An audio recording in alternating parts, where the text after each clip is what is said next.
Okay. Alright, it seems to be working now.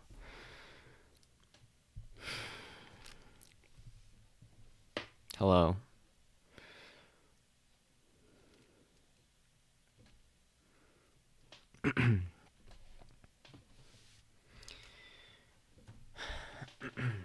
Hold on, I have to tweet out that I'm streaming.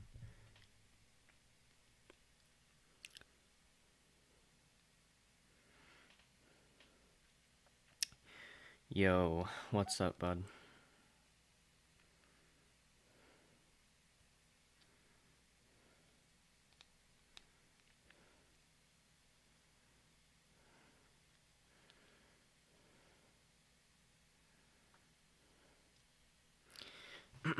Alright, I'm doing a panel soon on Waco, so that should be fun.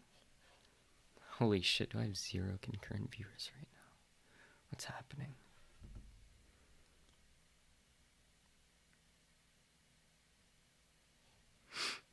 Is my shit working? Like, can I be heard and so on? Hold on. Okay.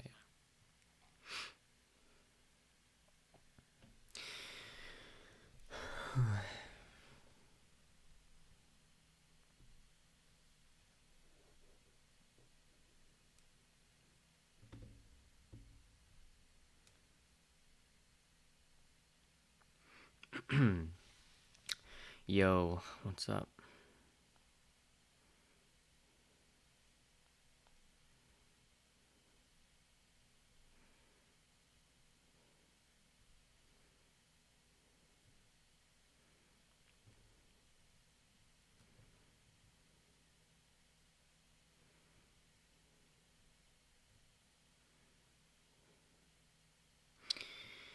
Hey, this is an anti-burning children stream. Not sure if I can support it. Yeah, well, unfortunate, right? I feel like it's like that Rick and the pickle Rick meme where everyone's pointing the gun, and it's like what it's like being against child rape on lefty Twitter.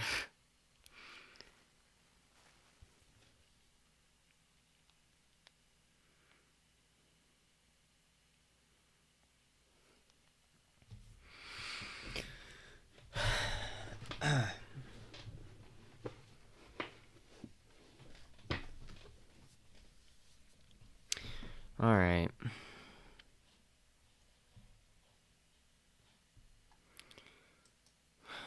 Jesus Christ. What the fuck is happening? Okay.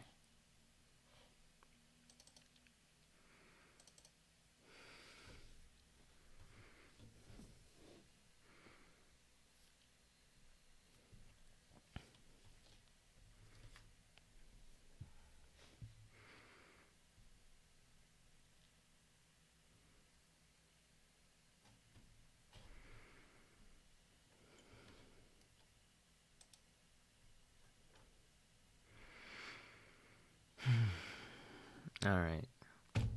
Know Nothing TV, Chaos is Mel, Mouthy Infidel,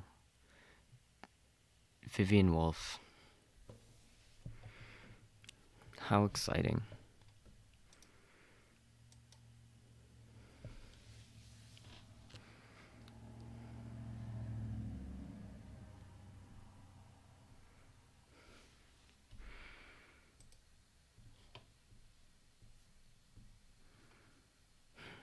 God damn it. What the fuck is wrong with my computer right now?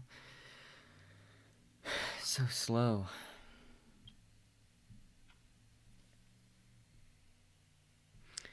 Do be hard on Mel. I'll be proportional to the quality of takes that I see. Okay, we'll go with that. So many. You gonna go hard on Mel or use kid gloves? Like, I'm not gonna just start screaming if like everyone else is being chill, because then I look like a fucking lunatic. But if people are saying stupid shit or, being spicy, I will return that. Well, I'll return the spiciness, not the saying stupid shit part. I'm pretty physically incapable of doing that.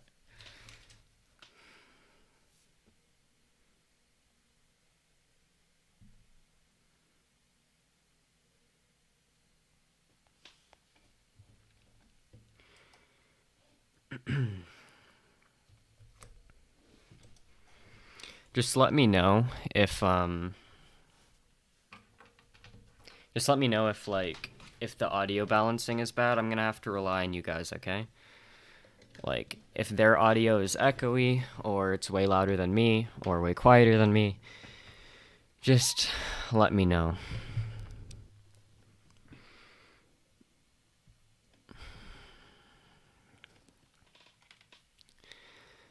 Should I hop in the green room or should I wait for it to start? Should be starting pretty soon. She seems very bad faith. Yeah. I wonder why. Wish I could stick around, but I just got work and I have a fuck ton of schoolwork to do tonight.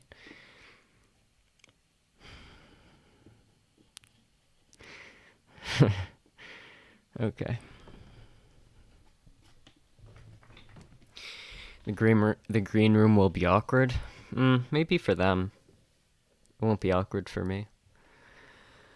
I have like a really hard time perceiving awkwardness, I guess. Like I just kind of approach it as like I interact with people how I'm gonna interact with people, and if they're like weirded out by that, then like okay.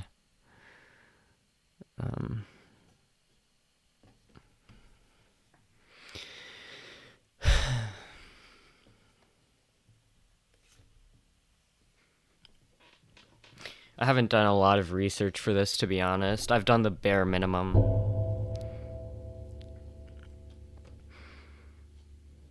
I'm worried this might be like a 9/11 truther thing where like I'm debating somebody about something that I'm obviously right on, but they stayed up like the past 2 nights watching like conspiracy documentaries, so they have all these talking points I've never heard before, but I don't know. We'll get through it, okay? This is just I don't know. I don't think the Waco stuff is particularly relevant to anything. This is kind of just a meme for me, I guess. It's gonna be like, hopefully things get spicy. Apparently there's like one to be announced person who's gonna be on, but I don't know who that is.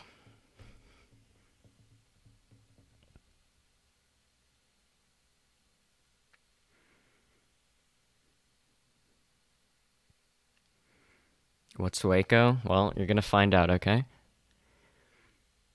Is Chaos as Mel on here too? Yes.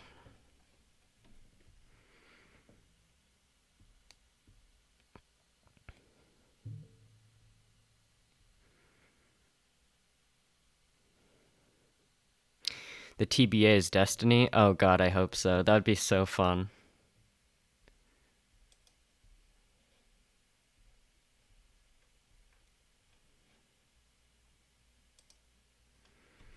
Oh man. Fucking this could be a lot of fun. Just hope it doesn't go in like a super boring direction about like the fucking nature of extremism or some shit.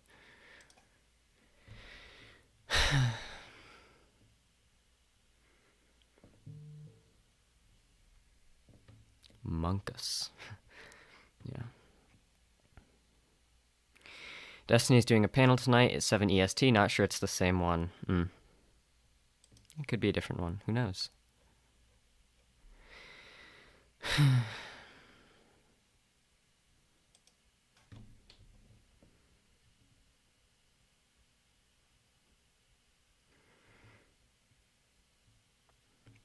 I'll join when more people join. I don't want to be one of the first. I don't want to project weakness by being one of the first people in there. Destiny might not even know what Waco is. I'm sure Destiny knows what Waco is. He's doing Prime Case panel? Oh, okay.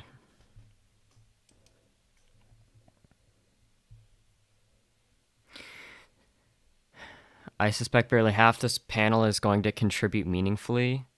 I mean, it's a panel with like Demon Mama, Mel. So I mean, yeah.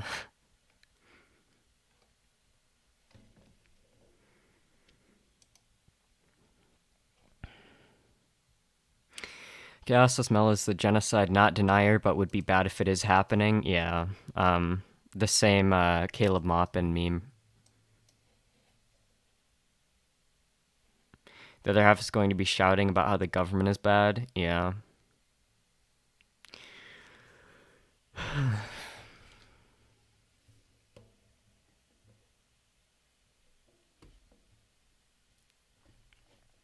Um,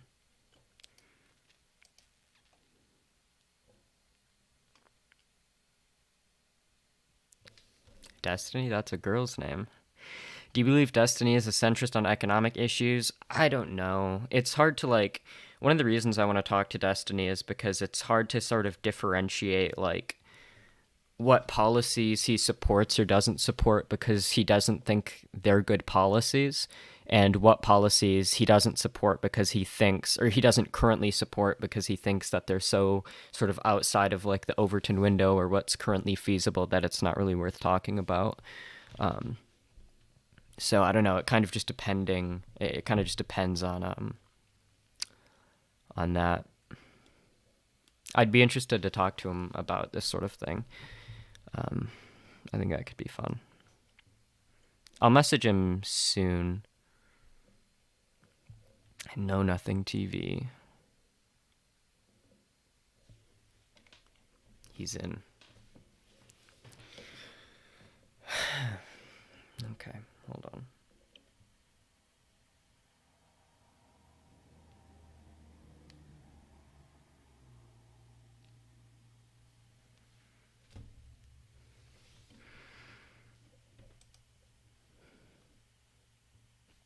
Oh shit. Okay. I'll join the thing. Do you think this is gonna be a 3v1? No. Know Nothing is definitely on my side, so.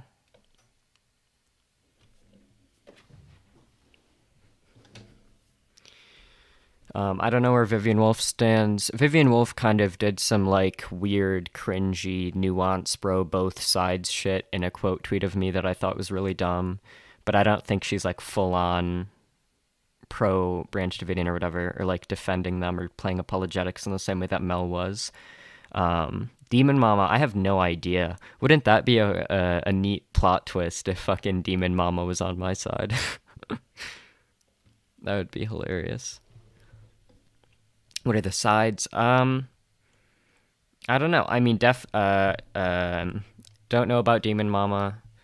Vivian Wolf is kind of, sort of seems like she's more on Mel's side. Mel is definitely on the other side. Know Nothing seems to be like on my side, but I don't know.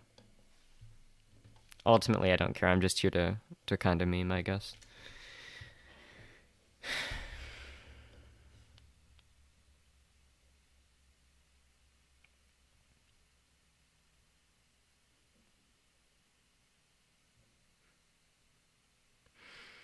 He seems like a centrist because he supports free trade, stock buybacks, and means testing. Progressives don't support these things. Um, Means testing, I would agree. I think means testing is pretty cringe. I'd like to talk to him about that. Um, Stock buybacks, I'm not sure where I stand on those. Haven't really done a lot of research. Um, Free trade, I support free trade. Like, why would you not support free trade? Seems like a pretty inarguably good thing.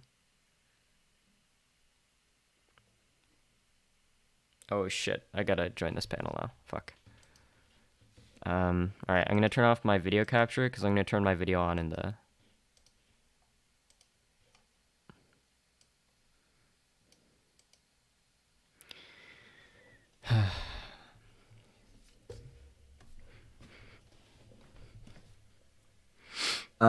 So Matthew for those here, no nothing. So we're just waiting for Viv, and then we'll be ready to get cracking. Everyone, I changed the settings, so you should all be able to broadcast video into the thing.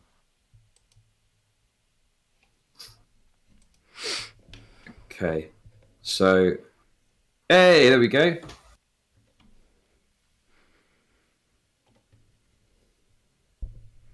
Okay, cool. So I tell you what we'll do. We'll just do as a quick mic check, and I can adjust volumes. I'm just going to go around, and everyone can give a quick introduction. Okay. So let's do that. Okay, cool. So we'll start at the top left. Demon Mama, do you want to go ahead and give yourself an introduction? Yes, I would love that. Thank you so much for having me on today, Chud. It's been a long time since I've been on a panel on your show. I'm really looking forward to it. My name is Demon Mama. You can find me on YouTube by the name Demon Mama or at my website, demonmama.com/live. We have an awesome community. We talk about a lot of politics. We do a lot of debate. And I, interestingly, talk about cults and stuff and religion relatively frequently, as I grew up in an extremist Christian cult myself and have left that cult some time ago. If you're interested in any of that, come on over and hang out with us. I always do a Q&A after every panel, and I think this is going to be a very, very interesting panel. So it's really great to be able to talk to you all today, and thanks for having me on, Chad. Cool. And next up, Know Nothing. Hey, I'm Know Nothing. Is my mic good? Yeah, I'll just adjust the volume my end, so just keep talking. You're good. Okay, cool. Yeah, so yeah, I'm mostly on Twitter, but I stream once in a while and show up on these panels once in a while. I find cults pretty fascinating, so that was a good entry point to this discourse, and I like discourse in general and arguing with people, so that worked too. So happy to be here and looking forward to it. Okay, cool. So we'll go to the bottom right now. Mouth the Infidel. Hey, I'm Mouth the Infidel. I do political commentary on YouTube. I guess I got involved in this discourse in somewhat of an anomaly since I'm not frequently involved in much drama or discourse online. Yeah, I guess I got a lot of shit because I bravely came out against child raping far right doomsday cults, and a lot of people didn't like that. Yeah, I guess that's where I'm at. Okay. And finally, well, until Viv gets here at least, Mel. Hi everyone. My name is Mel. I'm a B tier shit poster on Twitter. I basically just talk about communism and piss everybody off for fun, sometimes not for fun at all. Really, I don't really have any like crazy takes about Waco. I'm just gonna start it off, and we're gonna have a fun conversation full of wonderful, intellectual, and groundbreakingly interesting things to say, especially from Know Nothing. But yeah, Waco bad, everyone. Okay, there we go. So when Viv gets here, we'll let her have her introduction. And yeah, we'll go from there. But before Viv gets here, then what we'll do, we'll just get started. So what I thought we could do, I've got a few ideas of like specific talking points we can get to if it comes to it. But I think just a broad conversation about the discourse as it's occurred. I think everyone's probably got some familiarity with each other's positions. I know you were all, I think, responding to each other to one degree or another on Twitter. So yeah, I mean, you know, obviously we're here for a bit of fucking entertainment. Maybe it gets spicy, maybe it won't. I don't know, but you know, it's nice just to flesh things out a bit, other than Twitter, I think. So that's another reason I think it's good to do this. So what I'll do, we'll go the opposite way around that we did for the intros. So what I want each of you to do is just to really state your kind of broad position and some basic thoughts you've got about Waco and the situation and what happened. And then once we've done that, so everyone just has their time to say that. Once everyone's done that, we'll just move into like an open discussion, and I'll moderate and step in if it gets too spicy or heated or people are talking too much and stuff like that. So, Mel, I'll go to you first. Could you just outline your thoughts on Waco? Yeah. So I think what's interesting about Waco is it really is a good demonstration of like the power of the state, the reaction of the state, and the populace's like also reaction to the state. I don't necessarily hold like the Branch Davidians and any sort of like ridiculously like high pedestal or whatever. I do think they're just as much of victims in this situation as much as they are perpetrators within the own violence that has happened. So like David Koresh, like love him or hate him as a person, he was incredibly intelligent. He manipulated several hundred people, got them in a compound, and some pretty despicable fucking things happened. And the federal government was trying to figure out a way to go about the situation with the most minimal amount of lives lost. Unfortunately, there was a cultural climate surrounding the United States at the time. There was Ruby Ridge in the 80s, and then there was sort of like the end of the Satanic Panic, which creates this sort of volatile environment where, you know, stranger danger, child cults, child predators, it like sort of predicated this idea that if we don't do something to save these people, regardless of however like we decide to do it, then they're going to die anyway. And so I felt like I think the reason why Waco is so complicated because you have to look at it through both, like you have to look at the state response. Like these people are victims. Like 25 like children did also die in this. I do think there were a lot of people that like if they see some, you know, if they see like, well, because these people happen to be child predators, like, oh, well, I'm happy that they all died, but like there were innocent people that could have been saved. I mean, the operation, like we could go through like point by point things that happened within the operation, but it was like completely botched. The Branch Davidians also like didn't help either. They were also like incredibly stubborn, and Koresh had several opportunities to pretty much like surrender and give up and have no casualties happen, but he refused to because he's a maniacal narcissist. So like, I don't know. I don't really think I think Waco should be used as a talking point to talk about state response and power and like the monopoly of violence, but not really about like child victims or like weird culture panics. Like that's not important to me. I just care about like how people feel about the state and government responses to like protesting, because like these set precedent to all kinds of events. Okay, cool. So next up, I'll throw it over to you, Mouth the Infidel. Go ahead and lay your position out. Yeah, sure. So, the facts around the Waco case are actually pretty clear based on like all of the research that I've done. Basically, the Branch Davidians were a far-right doomsday cult who were stockpiling illegal weapons, raping children, doing a bunch of nasty stuff. The government obtained a justified and legal search and arrest warrant. They approached the compound. They were shot at, according to all of the reporter eyewitnesses on the ground. The Branch Davidians shot first. Then, after like months of or weeks of negotiations, wherein the ATF attempted to and the government attempted to negotiate with the Branch Davidians, and even went along with some of the Branch Davidians' demands, for example, broadcasting a message that David Koresh had wanted played. The Branch Davidians then went back on the negotiations that they'd previously agreed to, and then eventually lit their own compound on fire, killing countless people. So yeah, I think I'm not trying to say that the government is in no way at fault here. The government undeniably fucked up in a variety of ways. The government even adapted its policy with regards to responses to these kinds of situations afterwards, because of a lot of the issues that they were running into when trying to address and respond to the Branch Davidians' situation. So yeah, I don't think that the government isn't at fault in any way, but by and large, the Branch Davidians were the ones who were breaking the law, refusing to comply with the warrant, lit the compound on fire. So I think this is an issue that a lot of people are very weirdly attempting to like both sides in a way that I think is like pretty silly. Okay, know nothing. Yeah, sure. So I pretty much entered the discourse following one of Mel's tweets where she said something like, this Waco discourse is showing that that libs will defend the state against anyone they don't like, or something like that. I can go find the exact tweet, but I kind of found off to me based on everything else I was seeing, which is why like I entered the discourse. We can talk about that later, about philosophically about what the state can do, whether it's okay to just say that the Davidians were people we don't like, or whether we should more call them a cult that was raping children. But as for the federal government's handling of it, I think they were pretty, after looking into it more, pretty terrible, honestly. I think it wasn't like intentional, but they had a fundamental misunderstanding, I'd say, with what the Branch Davidians and David Koresh were and what they wanted and what they believed. And that led to them negotiating in a way that was kind of doomed to fail. Okay, Demon Mama.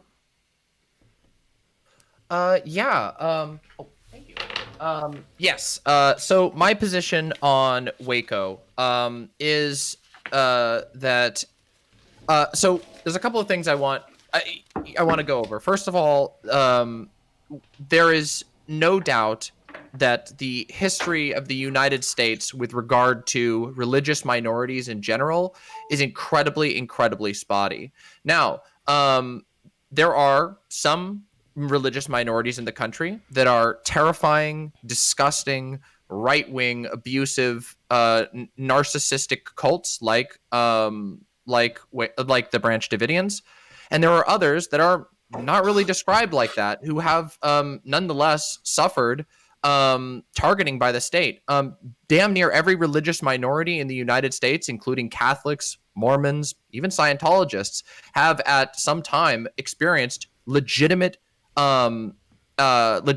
persecution by the state of the United States. And I don't think that this can be overlooked in the issue of Waco. Many of these groups are, whether fairly or not, concerned that they will at one point, suffer a Waco-like incident. And keep in mind that Waco was not the first such incident. There have been many incidents when a separatist group or even just a dissident group has been targeted for persecution by the state.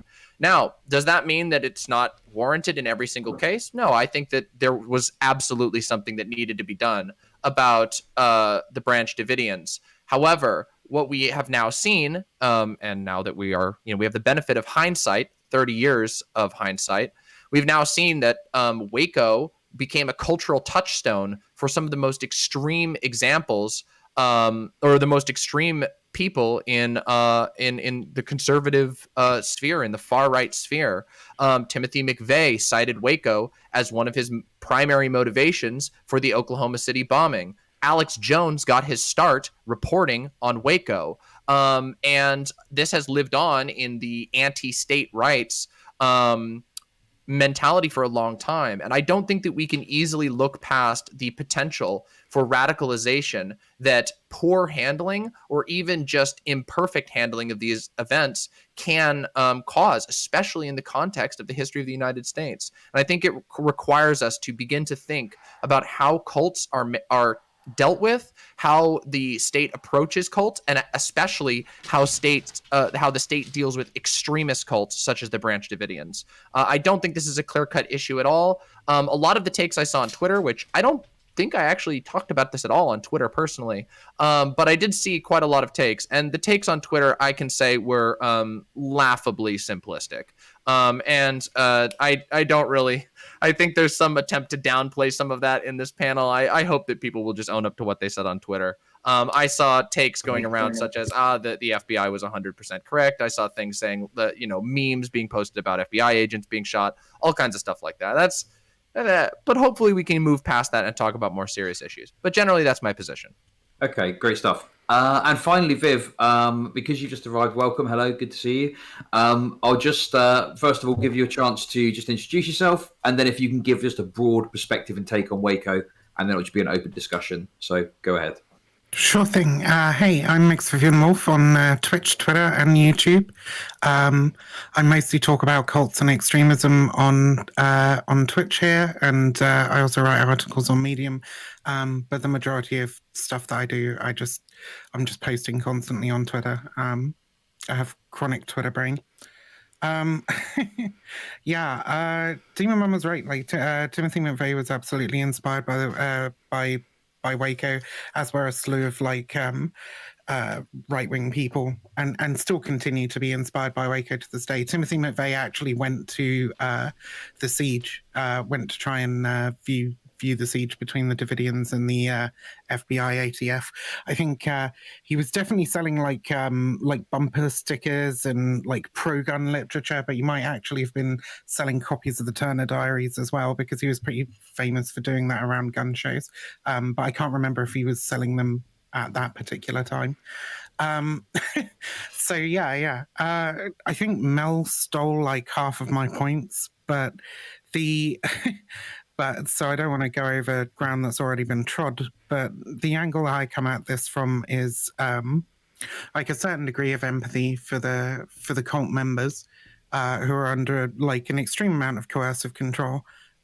Their environment is not one where they have like a huge amount of choices. And I think I came into the conversation on Twitter, at least I literally only made like one post. I think it was in response to something Mouthy Infidel said that seemed to suggest that this was a cult of basically pedophiles that were raping children. And that's an extremely broad brush to be painting absolutely everybody with. I mean, there's I don't think there's any evidence of anybody other than Koresh having engaged in sexual activity with children. There might be one or two, but Koresh like deliberately kept all the males in the cult celibate and took their wives for his own. This was like a major part of the cult and a major part of the like coercive control within the cult. So it'd be unlikely that like the other dudes were like having sex with the kids. because they all very much believed that like it was only Koresh that was allowed to, because he had to continue the lineage of David or whatever, like his house of David. So I don't like this tarring all cult members as being evil or like that they deserve to die or anything like that, because I tend to view pretty much all those members as being victims of Koresh, who was described as using the Bible as a weapon to manipulate and control. Yeah. Okay. Right. So I'm going to throw it over conversation. I think I'm probably just going to throw it to Mouthy Infidel first, because there were some critiques made of Mouthy's position, which I think is only fair he responds to, and then it'll be open conversation. Unfortunately, I didn't manage to find another guest to balance this out, so it might be a bit imbalanced. I'm going to try and bear that in mind in the moderation. And in about 30 minutes, maybe an hour or so, I'll see. I think there's a few people that might want to come on to stand the FBI, so we'll see if we can sort that out. But anyway, Mouthy, I'm going to throw it over to you. If you just respond to some of these critiques that you made of your position specifically, and then it'll be open conversation, okay? Yeah, sure. So, it's weird because you say critiques of my position. I don't even think these are critiques of my position, right? I think this is like, these are critiques of very weird interpretations of my position. So in terms of, do I think the cult members are evil? No, I'm a hardcore determinist, okay? I don't think anybody's like inherently like evil. I don't play these kinds of games. My original tweet was in response to Shoe on Head, who was literally posting like, haha, weren't the Branch Davidians so based? They did an epic own against the FBI. What an epic anti-establishment moment. And I was like, yeah, you probably shouldn't be fucking memeing about this. Children were raped. Like, this isn't like, these aren't a group that you should be standing, right? Of course, to like, as far as like whether or not David Koresh should be like the only person we hold like morally liable for the child rape, pretty much everyone in the compound knew about the child rape. One of the things that I was reading an FBI interview where the FBI was interviewing a person who left the Branch Davidian before the raid even happened. And basically what he said was like, oh, listen, the child rape was justified because in this instance, David Koresh got the parents' consent before raping the 14-year-old. So this was something that was pretty well known within the compound. I think to say that Koresh is the only one who should be like liable here is like kind of silly. As far as did the Branch Davidians deserve to die? Absolutely not. I don't think these people who were burned to death deserve to die. I think that the cult was the ones who burned these people to death, and that's why I'm so critical of people who are playing like apologia for this like murderous child raping cult. Can I just real quick ask you about some of your tweets? Now, I understand if you want to back out and do the little like the ooh woo face and say this was just no, I'll stand by literally anything I said. Go for it. You don't have to. Here's a quote, a direct quote from your Twitter from March 2nd. Mm-hmm. You don't have to defend the Branch Davidians to say the Fed's involvement was wrong. Yeah, and then you responded, yeah, you kind of do. Yep, I'll stand by that. Why would you say child raping doomsday cults are bad, but we shouldn't be preventing them from operating and stockpiling illegal weapons? Mm-hmm. I mean, to me, that seems like a bit to stand in opposition to what you're saying now. So I just want to be clear about your position. If you're going to say you're standing by anybody who says that the federal involvement may not have been appropriate, which I believe is what you used here.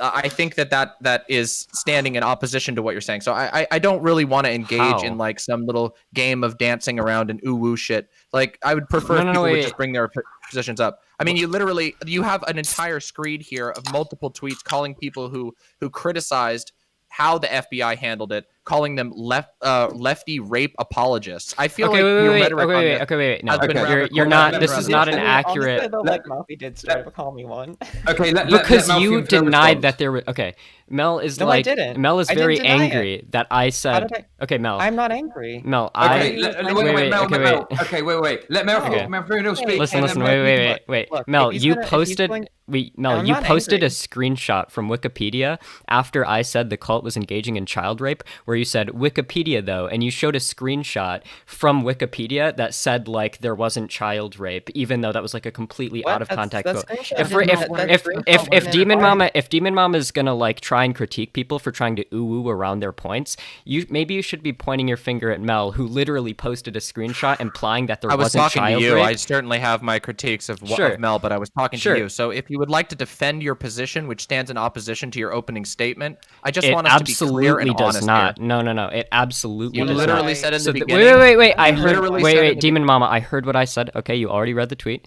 What I was saying there is that you necessarily have to defend the Branch Davidians if you were saying that the FBI had no place, or the ATF had no place in intervening in what the Branch Davidians were doing. I will stand by that. The Branch Davidians were raping children, stockpiling illegal weapons. If you're saying that the government shouldn't intervene to stop that from happening, you necessarily have to engage in some form of like rape apologia. I mean, I would What? argue yeah, that That's it's the pretty. biggest reach I've ever heard in my life. Just Okay, because wait. just because you want to critique a group, you think it always is some form of apology on that magnitude. Like, come on. What are you talking about? Yeah, if you don't want to prevent rape from happening, you're pro-child rape. I'm sorry you don't want to own that position, but that is like the direct The logical way you're extension of framing what you're this is saying. so fucking fucked up. It's Yeah, absolutely hold on, not. hold on, Okay, hold go on. for it. Very weird. What in the fuck? Can I get in here for At just a what second? point 'Cause I did got- Mel say that she doesn't want to stop rape from happening? Yeah, so if you're standing in opposition to the government intervening in a place where rape was happening to stop that rape from happening, I would say that it's pretty fair to say you're advocating that we shouldn't stop rape from No, happening, unless you want no, like the local no. commune No, militia That's to do such it. logic. against- That's such are you a. against- Okay, wait. Then how did you want the rape to be stopped? Who's gonna do it? You don't have shit to say. What's your solution then? What's your solution? If you want to stop the rape from happening, but you're against the government intervening to do that, then what's your solution? Why are you so fixated on like children get like? Why You're is that pivoting. your only Jesus talking point here? Christ. No, this Why would isn't a you say pivot. that? No, Okay, this go isn't a for it. pivot. I just don't know why you're so incredibly obsessed with like this particular part of the case. This is I never was absolutely a arguing that. pivot. Like No, it's you're not a literally pivot. saying, Could you just like, answer the question? It's not. yeah, a why don't you pivot. answer the question? It's You not said a that pivot. you said that you're not you said that you don't think we shouldn't have stopped it from happening, but the government I shouldn't have never stopped it said from that. happening. Where So is there what's a your tweet or anything that I said where I don't think the government should have done nothing? You Where said is it that? just Where now. does that Okay, exist? so you think the You government should deleted your tweets, so it's hard to yeah, you literally deleted all your tweets. You also said that if we supported what happened, you said that the Waco discourse is showing how many lefties support using state power against people who we disagree with. So do you not think that that tweet? No, the disagree with part. No, so I think when I said that, it was super broad. It wasn't talking about Waco, specifically Waco. It was talking about like the Waco discourse, because anytime anyone ever talks about Waco, you kind of have to retroactively talk about every other kind of government standoff that's happened, because they all kind of have operated the same way in a similar manner, right? So like we have Move in 79, we have Ruby Ridge, and I think it was like 68 or whatever. Like all these things are coherently related to the Waco and like the discourse around like this kind of like epitaph of state violence. So when When I said people that I don't like, people that you don't like, it wasn't about the Branch Davidians. okay, It was wait, like the so most vague. when This, we like, were literally was the talking most vague specifically subtweet of my about fucking no, life. when we were What? talking specifically about the Branch Davidians, I was bringing up they were doing this. This is what happened. I think that the government intervening was justified. You said with regards to you literally said the Waco discourse. With regards to this situation, you think that people supporting the government involvement means they support like using state violence. And now you're trying to say that, oh, well, what I was actually saying was I was saying that like other things that happened that had nothing to do with Waco, but like have also were similar and happened in the just past. saying, These like, were the justified. discourse- This is the such a discourse is weird a- pivot. Like, I don't understand why you're trying to do this. Why I not mean, just here's own the what you're thing. saying? This isn't a pivot. Here's- This isn't like a pivot. I don't know what. Okay. Okay. Sure. All right. Okay, Cool. So Cool. there's a couple of things I want to address here. Wait, So first of all, Can I continue this? Yeah, I don't know why you guys like. I wanted to talk about Waco, not like fucking tweets. Like this is okay, fucking. okay. Well, Right, tell you what we're gonna do. there's a Right. reason why I've Well, done this. we're talking, it's the Waco discourse. Okay, You can't just say the dumbest shit on Twitter and then like say, "Oh, I don't want to talk about that stuff. I talk about theirs." This is separate. Because no one cares Like, you about have to own fucking up to it. dumb Okay, tweets okay, on Twitter. Like, listen, why do you guys listen, fucking care about tweets on What Twitter? I want to We have do. to spend like fucking this entire panel arguing over who said what on Twitter. If that's going to be the entire panel, I might as well fuck off. Honestly. Okay, can we? Yeah, I would what I hope want not. to do. Yeah, Everyone's had a chance to speak. Okay, but No Nothing and Viv haven't had much of a chance to speak. Viv, I'm going to let you speak because you've barely spoken at all, and then No Nothing, you can respond, and we'll go back into open conversation. So Viv, go ahead. Yeah, sure. So, I mean, I want to go back about the responsibility of the cult members for the sexual assault of the children by David Koresh, right? It's no denying like there's a certain amount of responsibility for anybody who knew, but that responsibility is extraordinarily diminished. There's a reason that Charles Manson, and some of the people who actually carried out the murders like got out, right? Like, there's we recognize that like people who are in those kinds of environments, right? They're under a huge amount of pressure, huge amount of coercive control, right? This isn't just like if you look at for example some of the reports that are coming out on the search warrant, or at the the Sinful Messiah, the 3 articles published by the Waco Tribune, right? Like, these all had examples of the kinds of things that David Koresh was having people do, right? Standing guard for like 24 hours at a fucking time, doing training exercises, keeping them constantly fucking exhausted, right? Like, it was get up in the morning really fucking early, Bible study, eat lectures and Bible study, eat, go to bed, do the same the next fucking day, right? Like, this wasn't an environment in which like a lot of people had the same degree of agency that you would apply to somebody who's just like walking around doing whatever the fuck they want. And I think What that's the the hell? reason that like even the people who What's were going on? imprisoned. Can you still hear me? I can hear you. What happened there? What's Did going your- on? Did the stream die? Oh no, I my think your Discord stream went down. Sorry, there was a massive lag spike then, but we're back now. Sorry Alright. about that. Wait, what, Viv, are sorry, you back? continue. Yeah, I'm back. Yeah, So I there's a think massive, I think we're all here.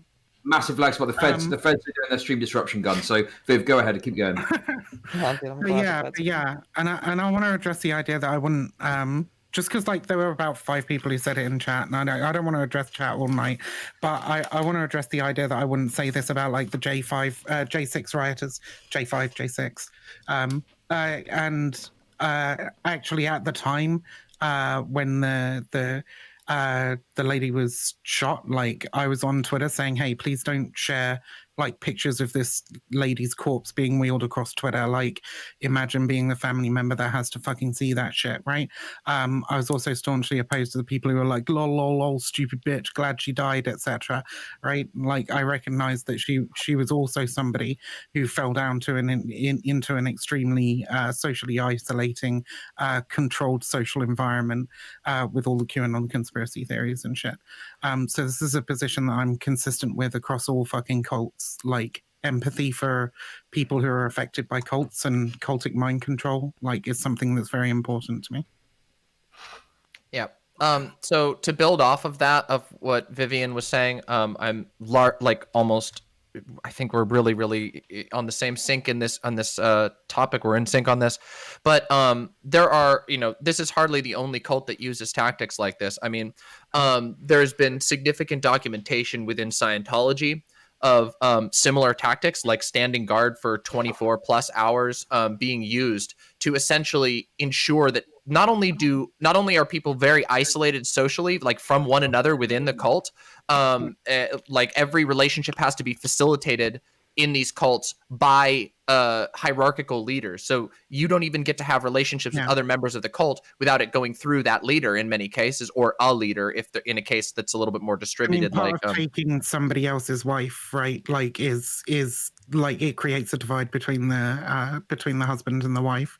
Like, it's meant to isolate individual members, like, partially from each other. The people in Jim Jones' cult talked about how, like, especially in the very early days before they moved to Guyana, they didn't speak to the other cult members a lot, right? Sure. Yes. It's very odd.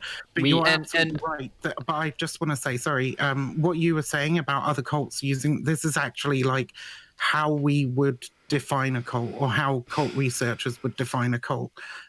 It's through like different models of mind control, and like how much undue influence and coercion and abuse is like placed upon the members of a cult, is like whether or not we determine that something is sort of a relatively harmless religion or an actual cultic group. Yeah, sure. So, like, the idea that cult members are manipulated by the cults they're in, I don't think anybody who's ever, like, who knows what a cult is would, like, disagree with this. What I'm not clear on is how this contradicts anything that I was saying.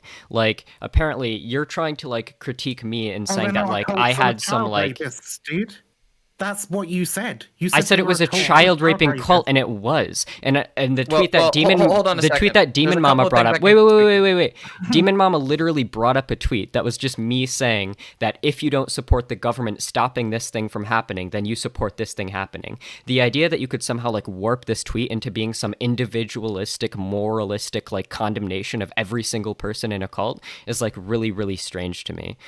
So like I'm just still not clear on like how you're extrapolating. Okay. This. I can do this. If I can have a second to actually respond to a couple of things. Like, first of all, there's a couple of reasons why I brought this up, and this does actually all sort of tie together. So first of all, there was a number of like I'm just looking through your tweets here again, and you were kind of going on about this for a long time, and you were denouncing quite a lot of people, not just people who were quote in your. I mean, you accused a lot of people of supposedly defending the Branch Davidians, and.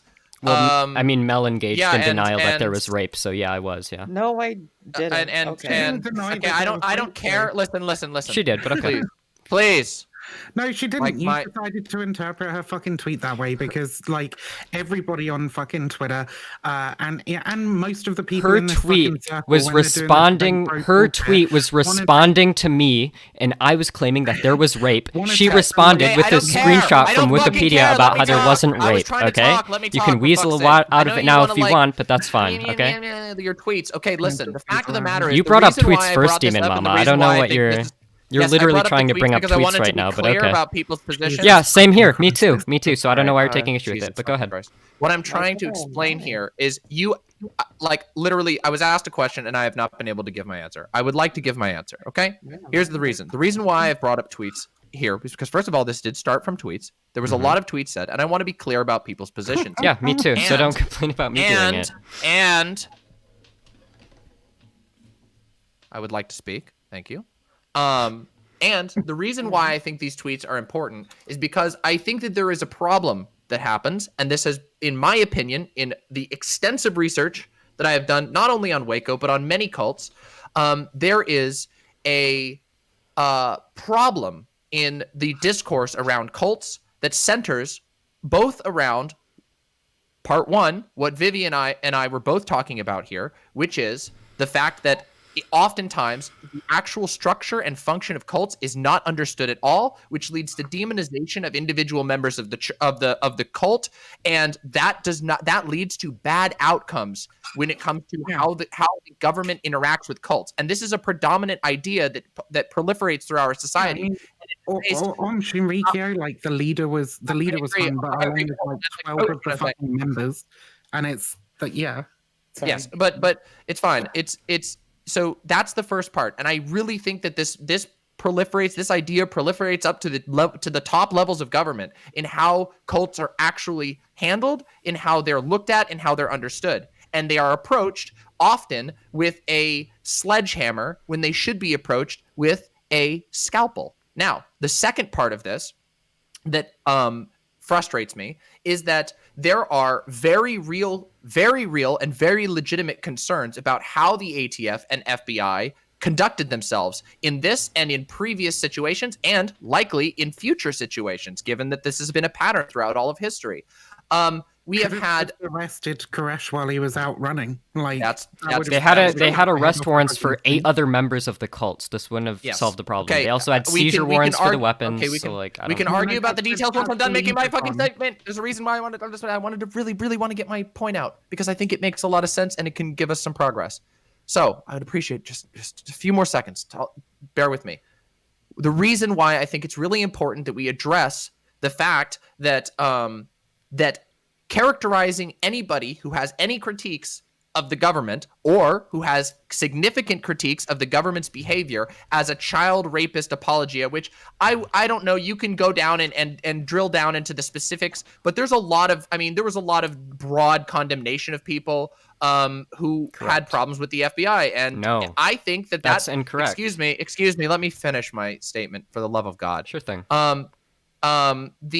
And I think that can be a problem. One of the reasons why a lot of these movements, and I believe that this is contributing to QAnon in the modern day, is so broad, is because there is no room in much of the American discourse in general for seriously critiquing federal agencies that do potentially horrible things. And this often operates because of the demonization and this attempt at guilt by association of anybody who brings critique upon them or of the members of the group themselves. That's why I think these things are important, and I think it's why we need to be careful about how we talk about these things, because as I stated, Waco radicalized a generation of far-right people, and whether you feel that's fair or not doesn't matter. If you want to prevent the radicalization of murderous and dangerous cults, you have to take a serious look that, yeah, sometimes the government is going to have to be extra careful, and not doing that can actually play directly into the hands of people who are trying actively to radicalize people into far-right groups. Sure. Okay. Can I address that? Because like that was like to me directly. Okay. So like Sure. you said that you claimed that I was engaging in saying that anybody who had any critiques of how the feds engaged in this situation were engaging in child rape apologia. I absolutely never said that. I engaged in critiques of the feds' behaviors. I've done so publicly. I've said that a lot of the problem was that there was a lack of coordination between the negotiators and the tactical teams themselves. And additionally, in the negotiation process, the feds were way too aggressive in a lot of respects, which the feds literally updated their guidelines and how to deal with these situations as a result of that. I've literally never said that defending or that critiquing the feds in any situation or in any way in this situation is child rape apologia. What I did say is that when you are denying that the fact that there was child rape at this compound, despite the fact that children from the compound have come out and said that there was. Denied it, so we can move on, can't we? Well, Instead of okay, you wait. continuing- Can I just Yeah, like well, can I wait, just no, wait? wait, Can I just wait, lay this out really wait, quickly? let's You keep fucking saying this say stupid earlier. shit. Can I I please? can't shout. I can't fucking shout, so I'm just gonna keep fucking talking, all right? Because I tried to say this earlier, and the problem is, right, in these fucking spaces and on Twitter, everybody like has a fucking idea in their head of who the other person is and what they fucking believe, right? And they will interpret absolutely every comment that they make depending on whether or not they think the person is good or bad, right? I saw the exact same fucking tweet you did, right? And it was relatively ambiguous, but it definitely wasn't like a straight up denial that child rape happened there. All right. So Likewise, I have one other thing I'd like.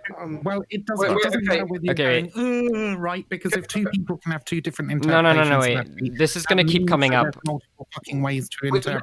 need to What deal you with should it. do- Just like Yeah, with we your need to. We're interpretation. gonna need to deal with this. Can I just like lay this out What really, you really should quickly? do in that Okay. case is Okay. ask the person what they mean by the tweet rather than going, "Oh, you're a child rape apologist." It's fucking stupid. Wait, Okay, but wait, this I is. actually did that though. Okay, can we let no nothing speak? Vivian. No nothing's barely spoken. Okay, no nothing. Please I go. don't care who did it. I think I asked Mel. I asked Mel like 10 times. Okay, fine. It makes you sounded like you were denying child rape, but did child rape happen?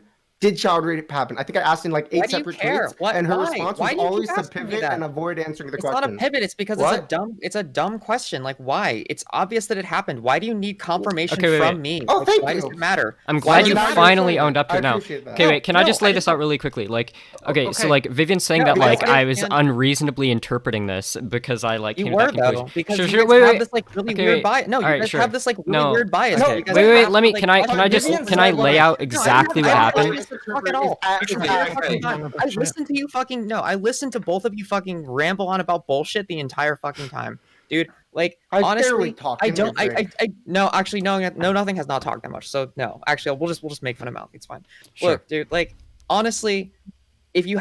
I honestly, it doesn't really matter what I say because if I'm going to be asked like the same annoying question over and over and over again over some moralist platitude that like doesn't really matter, like my opinion on any sort of thing, especially like that stuff, like it doesn't matter. Like who cares? I like how this is the same response Richard Spencer gave when asked if he denounced Hitler. That's just like kind of like a funny thing I noticed. That's But anyways, not- I let's. don't Can know- we? I Can don't we? know- Wait. I Can don't I? know Wait. why Wait. I'm Wait. here. Wait. Can I? Why do you Wait. say Wait. No. that? No. No. Wait. Like, Can I? what's Can I? the point of Wait. saying Can I? that? No, Can why I? would you Wait. say that? Like you know that I'm not. Like you know that I'm not a right winger. So like, why do you say that? I don't know that. When asking you, wait. When asking you if you say that you don't know, you say that I don't know, or I know that you're not like going to like defend these things. When you will like repeatedly refuse to like answer questions after heavily implying that you have a certain position on a certain thing, over and over and over again on Twitter. then and I don't answer wanna it the talk first to you about fucking it, time. 'cause I Jesus don't- Christ. Why? Okay, wait. Why? Okay. If you hold on. want your Like, I positions have to be something I'd clear, like to say here. wait. The Oh. whole entire point of us bringing up these tweets, Demon Mama said herself that she wants to be clear on people's positions. Okay, so if you want us to have a productive conversation and be clear on each other's positions, maybe just answer questions when asked them. I've already like Okay, talked but I've already- okay. I've To be already- fair, okay, to you be know what? fair, I've already to be made fair, my Mel literally just said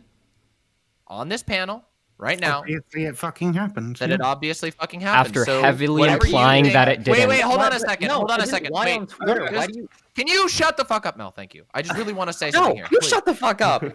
No, oh my you God. literally keep talking over me whenever I try to get in. Right. Like, come on. Okay. I haven't talked over you a single fucking time until just right did. now. You just Okay, did. Right you're now. argu- You you're guys arguing are about literally babies. Holy You're, shit, you're children. arguing about arguing now. Someone make the point I they want to know. make, and I want Children, No Nappy to children, speak.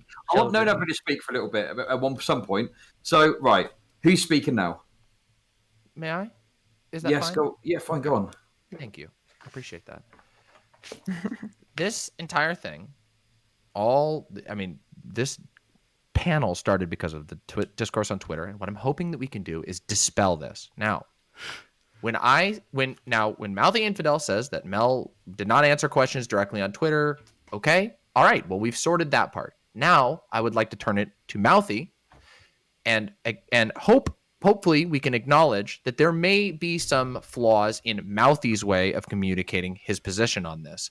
For example, this is a tweet that says I think one of the tweets that started this off was Waco was justified. 3 words. Correct. Waco was justified is a Well, that's a fucking terrible that's fucking a tweet. pretty I'm gonna say that's a pretty easy to misinterpret tweet. Like and then additionally In what sense? How would you interpret wait, that? hold on. If you want me to answer that, you'll have to let me explain myself. I know it's discourse. I know.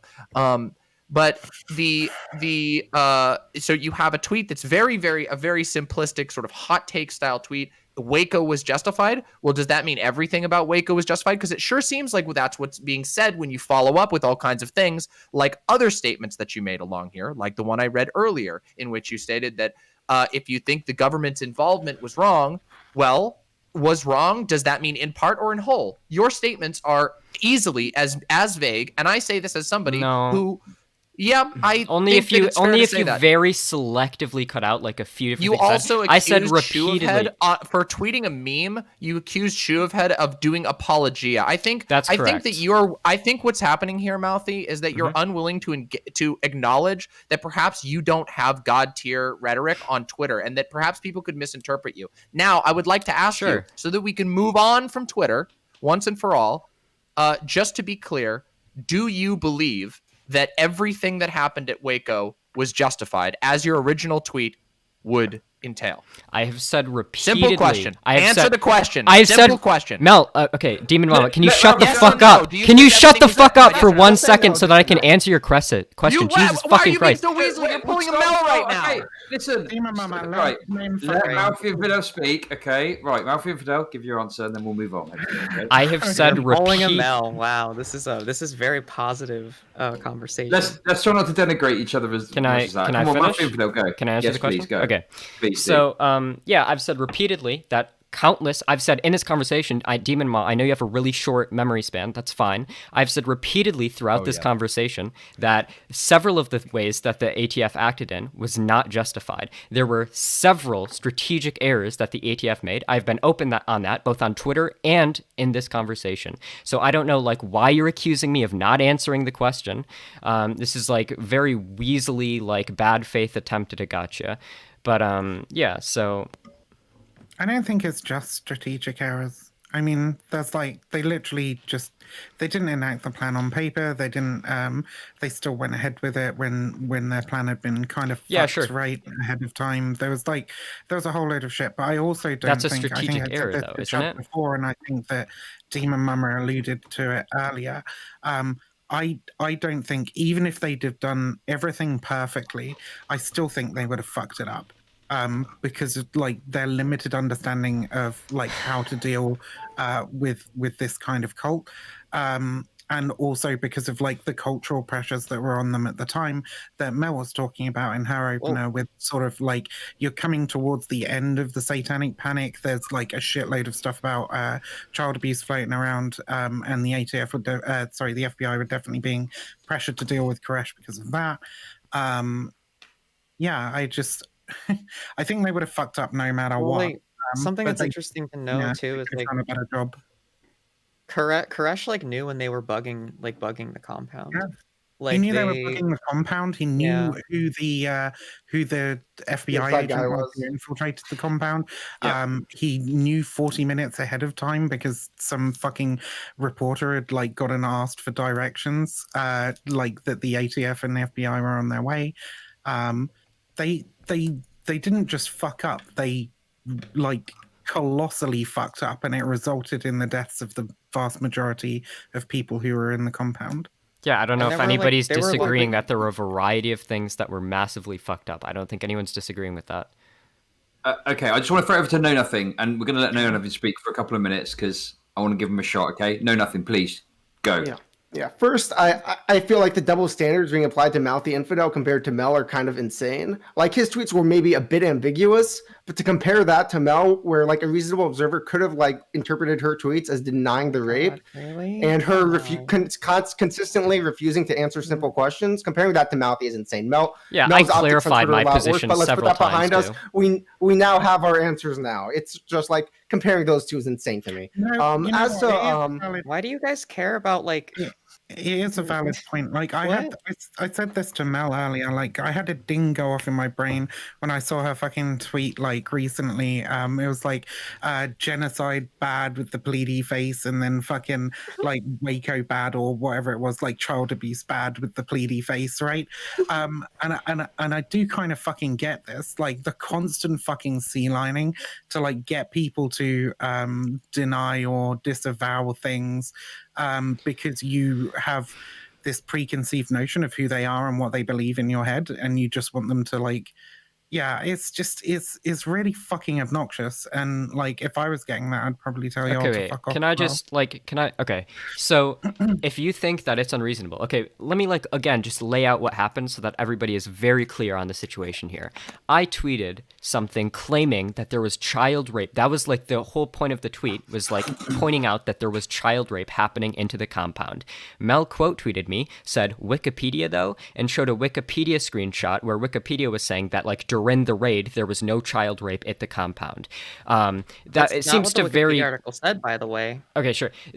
The Okay, whole what do you mean, paragraph. okay, sure? That's not what it said. Did the paragraph say that you cite not have to do with the lack of existence of child rape in a certain situation, or did it? No, it didn't. It was a witness account that happened within the compound because the main legal where the witness was saying that that there wasn't rape in this specific time frame. Right, that was right, and the Wikipedia. So I claimed that there was child rape. You quote tweeted me, said Wikipedia though, showing a screenshot that heavily implied that there wasn't child rape. And then when people asked you, That didn't okay, so heavily- can you that clarify didn't your heavily position? You imply it. refused to do That so. didn't This heavily isn't. imply This it. isn't. No. This isn't unreasonably like No, no, expecting no, no. somebody to constantly answer questions. So what This was is somebody. the- This what is was asking the- somebody to clarify Are you who okay? refuses to clarify What was even the- once Are you okay? after they tweeted Buddy, something that buddy, very not heavily being implied a are you certain okay? thing.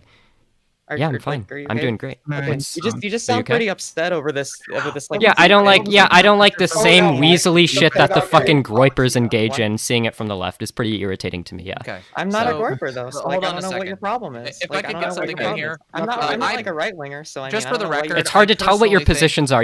You won't clarify any of them. So how am I supposed to I'm know? not a right winger, so like, why would I? What do you mean? Like, I'm You literally won't a clarify transcription if and you a communist. believe- Why would you- I be a right winger? I'm not saying you're a right winger.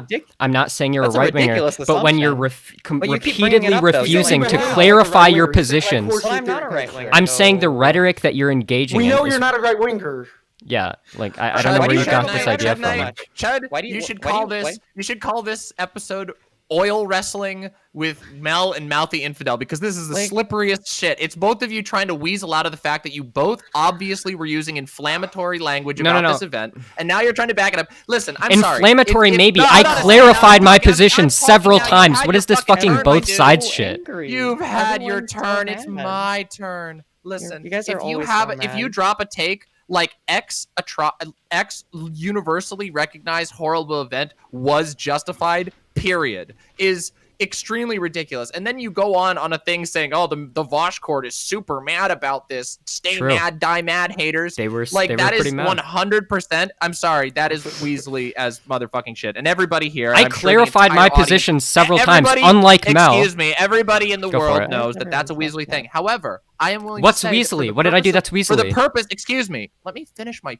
fucking You're making a lot of sentence, my dude. stupid I know- fucking okay, accusations. I'm just asking you to seem substantiate very afraid them. of people talking besides yourself, and I recognize. No, you're just that making that a lot can of be a stupid thing. We're all fucking streamers here. We accusations. all I'm love interested in the hearing if you highlight, can you know? substantiate these stupid fucking claims you're I mean, making. I literally have read back your tweets, and I think that it is not hard to say. And I that just told you what walking they in- mean. walking Seems like a into pretty room simple and declaring, explanation. Excuse so me, for angry. fuck's sake, can we get a Okay. mute on this motherfucker? No, 'Cause no, I'm just look, trying look. to have a sentence here. Everyone's just yelling. I'm just trying to have a look, sentence, and I keep getting interrupted. It's very funny. All I want to do is make my statement. Yeah, okay, right, okay. All This I is wanna what we're do going is to do. just vibe and Right, this is what we're make going a to do point. because I want to move on. I want to talk because we're just going around in circles talking about this Twitter shit. Okay, so this is what we're going to do. We're going to just have a few more minutes, smoothing this all over. Okay, everyone can own their positions, and then we're going to talk about. We're going to go through it bit by bit. We're going to start off. We're going to talk about the warrant first of all. So, Demon Mama, make your statement. Any responses, and then we'll move on. Okay. I believe quite firmly that in general, rhetoric such as walking into the Twitter, which is a public space, and shouting into the void, X atrocity was justified, is basically precisely the type of shit that has led to the right wing being able to use incidents like Waco to endlessly point out, look, these fuckers they'll stand by while the FBI kills 25 children. And in addition, we haven't even gotten to touch on this because there's been so much, like, I don't know, slipperiness measurements between you and Mel in this conversation. But in this conversation, you've also made statements such as the Branch Davidians started the fire, which is, by the way, a massively controversial statement. No, it's not. Yes, it actually is. No, it actually is. It's not that actually. No, the Branch Yes, it Davidians. is. The Branch Davidians started the fire, like according to Undeniably. several witnesses In who were- several independent. Of them Wait. Literally, There are literally. I'm sorry. It's my turn to talk right now. I know you're all very angry, Okay. but I recognize that I recognize that some people have come to that conclusion and other people have not. By the way, even you Same can with the literally Holocaust, by go. You the can way. literally go. Shut the fuck up, you idiot. That is the dumbest thing I've Right, ever heard. No, it's really not. This isn't No, controversial. let me finish this, please. Go for Literally, hold on. You're getting mad that I'm comparing you to Mel, but you just tried to compare this to Holocaust. Now it's fucking idiotic, and you know it. Is, and everybody okay, in the wait. audience No. knows this. Your You argument. fucking child. No. Your argument was, Happening. oh, well, some people thought it happened, some people thought it didn't. No fucking shit. That's the No. case with any You can historical event literally- ever. you You can can go back literally- on you the can words that literally- you said if excuse you me, want, but if you want to change your excuse argument, me. go for it. You But that's can what you literally said. go. You can literally go to the first paragraph of the Wikipedia article about Fuck the Waco. Wikipedia article. I there's- recognize. Wait, I don't Vivian. care. I would like to talk. You people. You've are been literal talking for children. 5 fucking minutes, dude. Can you let somebody haven't else finished speak? a Holy sentence shit. because you What the idiots fuck is keep wrong with interrupting you? me, and it's You've made like actually 30 embarrassing. points. I'm writing them Okay, down. well, This is Said that, embarrassing. by the way. This is so embarrassing. right. I All agree. I want to do is finish my thought. You've finished like countless I thoughts. have I've been literally writing not them finished a down. single Okay, sentence I can because all go of through you every single have point you've made literally so far. interrupted me. Demon Mama. You Okay, definitely- Go for it. About you're not Right, finishing the yeah, sentence. yeah. Just finish Here we the go. sentence. Here comes So- the baby But crying. it's okay. Please, Can we- I have not okay. finished my sentence yet. You finished Okay, several. let's- Okay, go Let's for start it. to wrap it up, though, Demon Mama. Okay, let's. Wait, can I just Finish respond? sentence. Can I respond to this fire thing first? Like, Here we you go. can finish the No, sentence let's if you still want have to to. finish my sentence. Go for it. Finish Oh, the God, sentence. look. Finish the sentence. I'll respond afterwards. Thank you. No. There is a considerable amount of controversy over this. I recognize that there is disagreement, but even the Justice Department has not come to a conclusion on this. And I think that it's important to be able to acknowledge these things without making pithy, highly reductive statements like X was justified, because it very easily, and I realize, Vivian, you can disagree with me on this, but I've done a lot of research on this, and I don't think that it's as easily as I don't believe it's conclusive. Even people like fucking. There's a lot of people. Okay, wait. So Can there's I a lot of all my research. credible. Listen, that's the credible- end of your- credible journalists have said this. Name And- one, and- name and one, what name I'm one, trying to say name is one. I believe that this Name rhetoric. one. I believe this type of rhetoric. Can you name one? Very. That I believe that yes, I can. I can cite Robert Evans right now as one who just Okay, talked cool. about it Sure. recently. So what's Now- the okay, evidence but I'm that he not done. presents? Oh my dear God. Okay, no, I feel Embarrassing. Right, we're getting ahead of ourselves. Okay, we're not getting anywhere with this. Everyone's talking over each other. What I want to do is let's bring it back. Feel like to the best of our ability, we've dealt with the Twitter drama. Okay, now Sure. I'd like to talk about this through the 3 stages that people tend to have disagreements on. Okay, so we're going to talk about the warrant, we're going to talk about the siege, and we're going to talk about the compound raid. Okay, So we can go over each part and we can all get our thoughts and perspectives out and disagree and agree on whatever we want to do, okay? Can we address the fire thing as well? Like, I think that's a really important part of this. That can be in the compound rating. Sure. The compound rate. Go for it. I don't know. It's just frustrating to like leave that fucking hanging. Yeah, there when, really like, frustrating. There's not going to be the same people who are in the chat now who will be here later. Okay. That's a fair point. This is what we'll do then. Let's get the fire stuff out of the way now. We'll do it. It'll be like a Quentin Tarantino film. Okay, it won't be chronological, but it'll be fucking very avant-garde. Okay, so let's talk about the fire. Right. Sure. Yeah. So the Davidians had like lamp fuel, like petroleum that they were using for lamps and for like heating and shit. And there are like multiple witness statements from survivors, right? People who survived the fire, including Graham. Fuck, I forget his full name. Graham, whatever. It's in my source list that I posted in the Discord prior to this conversation, who still remains to this day a staunch supporter of David Koresh and believes that he was the son of God, who states that the fire was started by the Branch Davidians. There's also the the report to the Attorney General, the Danforth report, which also concludes the same. So like both sides kind of agree. There's the controversy around like who started the fire. There are a couple of Branch Davidians who dispute it, but overwhelmingly it comes from basically conspiracists, right? Sure. Wait. Can I say this like additionally? Not only does do former Branch Davidians corroborate this that the Branch Davidians started the fire, but there was literally arsonist reports showing that the fire started in 3 different areas simultaneously, which concluded that it must have been like an inside thing that started the fire.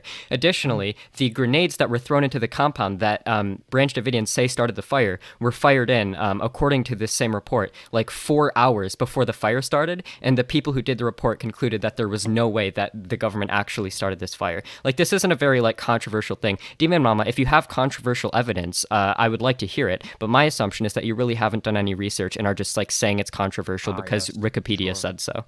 So what's your evidence? No, I've watched quite a bit of stuff, and not only that, but there was a Justice Department report, I believe, in 2001 that went over this and parsed through the evidence in a court of law and was not able to conclude that that there was evidence for the Branch Davidians having set the fire themselves. Now, I don't know. I believe it's. I'm reading that. The Justice report literally says that that the sect members did start the fire. That was the conclusion of that Justice report. Oh, well, perhaps I'm misciting it then. Perhaps that one is perhaps. But it seems like you are. It's possible. I mean, but again, Can you the reason give me a link to that Justice report, please? Yeah, I would love to see it. Yeah, I mean, I would love to see more of it. I mean, like the 2000s and the 96. Also, 2000 is the one. I'm just gonna assume my assumption that you haven't done any research is correct, because the research that you cited was I've watched stuff and then you miscited a DOJ report. Excuse me, I've done quite a lot of research on this. Like, you should have known what the DOJ report said then. This is the type of shit that I'm talking about, though. Mm-hmm. This is the type of attitude of a fucking literal child who can walk into a room and declare, "Oh, Waco was justified," and then when people have concerns about certain aspects of it, you don't have any concerns. You just miscited a DOJ report. That's your only concern. You don't even know what you're citing. That's literally not my only concern. That was one of many. Then list another one. Then let's move on to your next point. All right, stop fucking bickering. I mean, wait, this is what happens. I literally never even got to finish the previous sentence, and then I get interrupted by somebody who's gonna try and pretend like they're the high end good faith actor in this conversation when they come in and say Waco was justified. Okay, wait. You keep bringing that up. Can I address that? Because you keep bringing this up. So generally, there are two major points of. Go for it. So generally, there are two main points of contention with regards to the Waco stuff. There? Are you gonna wait? Are you saying something? Right, come on. Let's let Malfi come on, this is childish as shit. Okay, cool. Let's let Malfi speak. Right. Okay, so there are two main points of contention with regards to the Waco stuff. One, people contend, did the government really have a place being involved here at all? Was the search warrant justified? Two, there's the question of who started the fire. These are the main points of contention. So basically, when I said, and I clarified this under the tweet, Bastia even asked me, what do you mean when you say justified? And I immediately clarified it, unlike other people who you're trying to compare me to, when called out on their takes. So I immediately clarified what I was saying, and that I was saying, A, the Branch Davidians started the fire, and B, the initial involvement of the government was justified. And I've been incredibly clear that the government fucked up in a variety of ways. So you can say that, like, this tweet in and of itself, when removed from all other context and all other clarification that I've been giving for days, was like, I guess, like, bad rhetoric or, like, pretty vague. I guess that's fair, sure. But to, like, compare that to, like, other people who are, like, not only heavily implying something, but then refusing to give their answer on what they were implying, like, that just seems like a little bit silly to me. If you really, if you're so concerned with digging through my old tweets, then why not at least dig through the tweets where I repeatedly relevant tweets. Sure, And I don't see sure, any there single are- clarification tweet on your timeline. I literally replied to We were on the Bastiat, said what I was fucking- Well, the saying. tweets don't matter anymore, right? Because Sure, that we can matter move on, being we can move on. clarified and We were on the fucking fire. We were talking about the fire. Okay, Mm-hmm. Demon Mama cited a particular fucking report. No, nothing claims linked. You linked the Danforth report. No, nothing. You linked a CNN article about the Danforth report. Was it the Danforth report that you're referring to, or is there another report in 2001 that you're claiming had different conclusions to the Danforth report? Are you asking me or are you asking no nothing? I'm asking you because you're the one who. Oh said yeah, that there was a I think report that I concluded will different. I believe I miscited this, so I apologize about that report, Okay, and that is a good. miscitation on my All right. part. But So I don't. pretty much given that the Davidians started the fire. Fantastic. Where are we going to go now? Search warrant. Yeah, sure. So I was thinking we could, we'll go back to the Well, search. wait. There was warrant. one more thing I wanted to say on that before we moved on, Okay, which is sure. Go on. which is that in this exact report. Sorry, I do apologize. I misstated the conclusion, but I do want to state that the Justice Department did conclude that incendiary tear gas canisters were used in this situation, which was one of the major concerns. So, though I agree, But they that, couldn't have I started the missed- fire Ex- because yes, the shut fire up! started 4 hours Are later. you serious? Are you Let- serious right okay. now? This is a Why are joke. we yelling? Holy shit. Demon, finish your point, and then so anyone can respond. Okay, like Yeah, okay. Demon, What one of the main concerns that critics of the FBI and the ATF brought up, and I don't mean just right-wing critics, by the way, a lot of critics brought up that the incendiary tear gas canisters were used, which was denied, and there was a shit ton of controversy over this. So yes, I I'm acknowledge. sorry, Excuse me.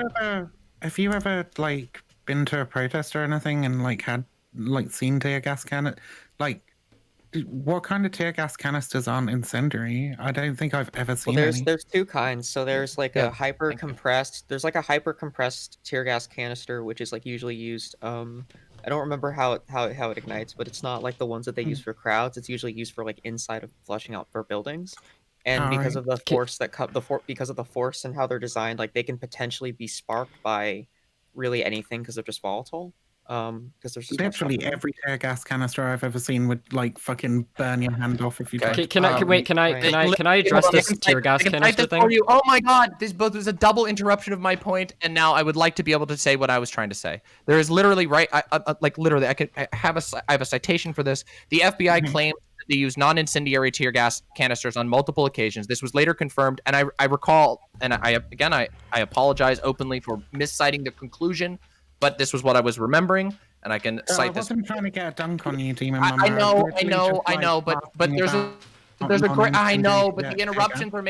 interruptions are making it so I can't actually make my point. My point is not that who was at fault in this situation. It's the fact that there has been over the course of years a lot of denial and misinformation, and there is legitimate concerns that rational people, not just fucking Branch Davidian apologists, have. And I think that this is getting lost in the interruptions, but the FBI claimed on multiple occasions they were using non-incendiary tear gas rounds. This was later confirmed to not be true. They did use incendiary tear gas rounds, which for many people who were claiming that was the case, confirmed as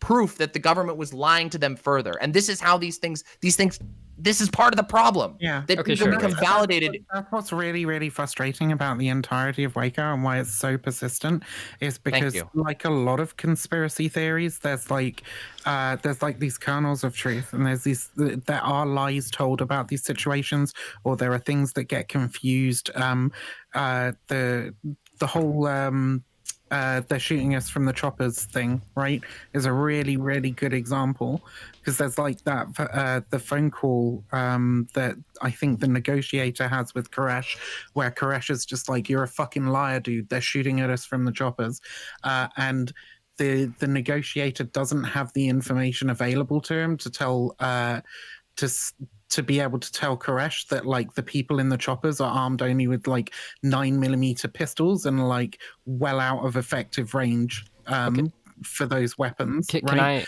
I? There's to this day, because of was it Waco, the big lie, and the second one as well. The more the second one than the first one, I think. The myth is pervasive that they had fucking mounted machine guns and were like firing down into the compound, and that's all based off of like one person basically having that conversation with Koresh and not having the correct information to Right, give him like at that- that time. Wait. Yeah, Can like- I and really that was my quickly? point. Can I address That the was my point. canister thing? Because while it's true that the government did deny the usage of pyrotechnic canisters, and then a later report found out that there was the usage of pyrotechnic canisters, this is irrelevant as to whether or not the fire was started by the government. Because one, the ones that were used were deployed nearly 4 hours before the fire started, making it impossible for them to have been the cause. Two, the fire began in 3 places indoors simultaneously, which an independent arsonist investigation found meant that the fire was not started by the government. And 3, these canisters weren't even fired directly into the building. So while what you're saying is true, That has nothing to do with my argument. you literally You're missing brought the up point of my argument. you literally brought up this conclusion in support of the idea that there's controversy over whether or not the government started the fire. This is absolutely this does not follow. This is not evidence of what you're saying. Wait, it was. I brought this up as a matter of people being dismissed outright as kooks for having any questions about the scenario. Because This that is has all nothing to do. Excuse me. Oh my god.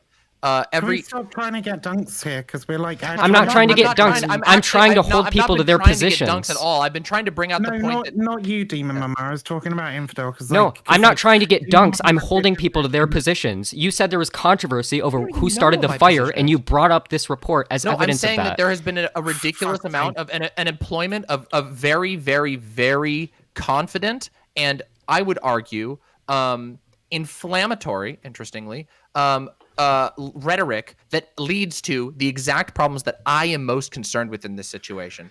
I have no doubt that David Koresh and his cult were a hugely problematic organization, that something had to be addressed, that they had to be dealt with to some degree. But the way that was done, the response of the government is they are the most, at the end of the day, the government, the federal government has to be held to a higher standard than random citizens. And we have to be willing to acknowledge that if you dismiss legitimate criticism or legitimate concerns as apologia, which I believe was what happened, and it has happened, by the way, not just you, but in the greater discourse, this happens all the time.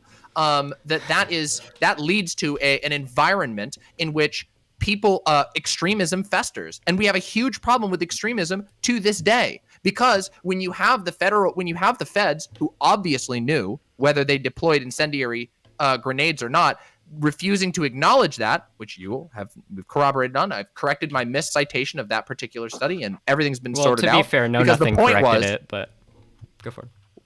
Yeah, but wait, we can keep going. What does that even mean? Keep going if you want to. Okay.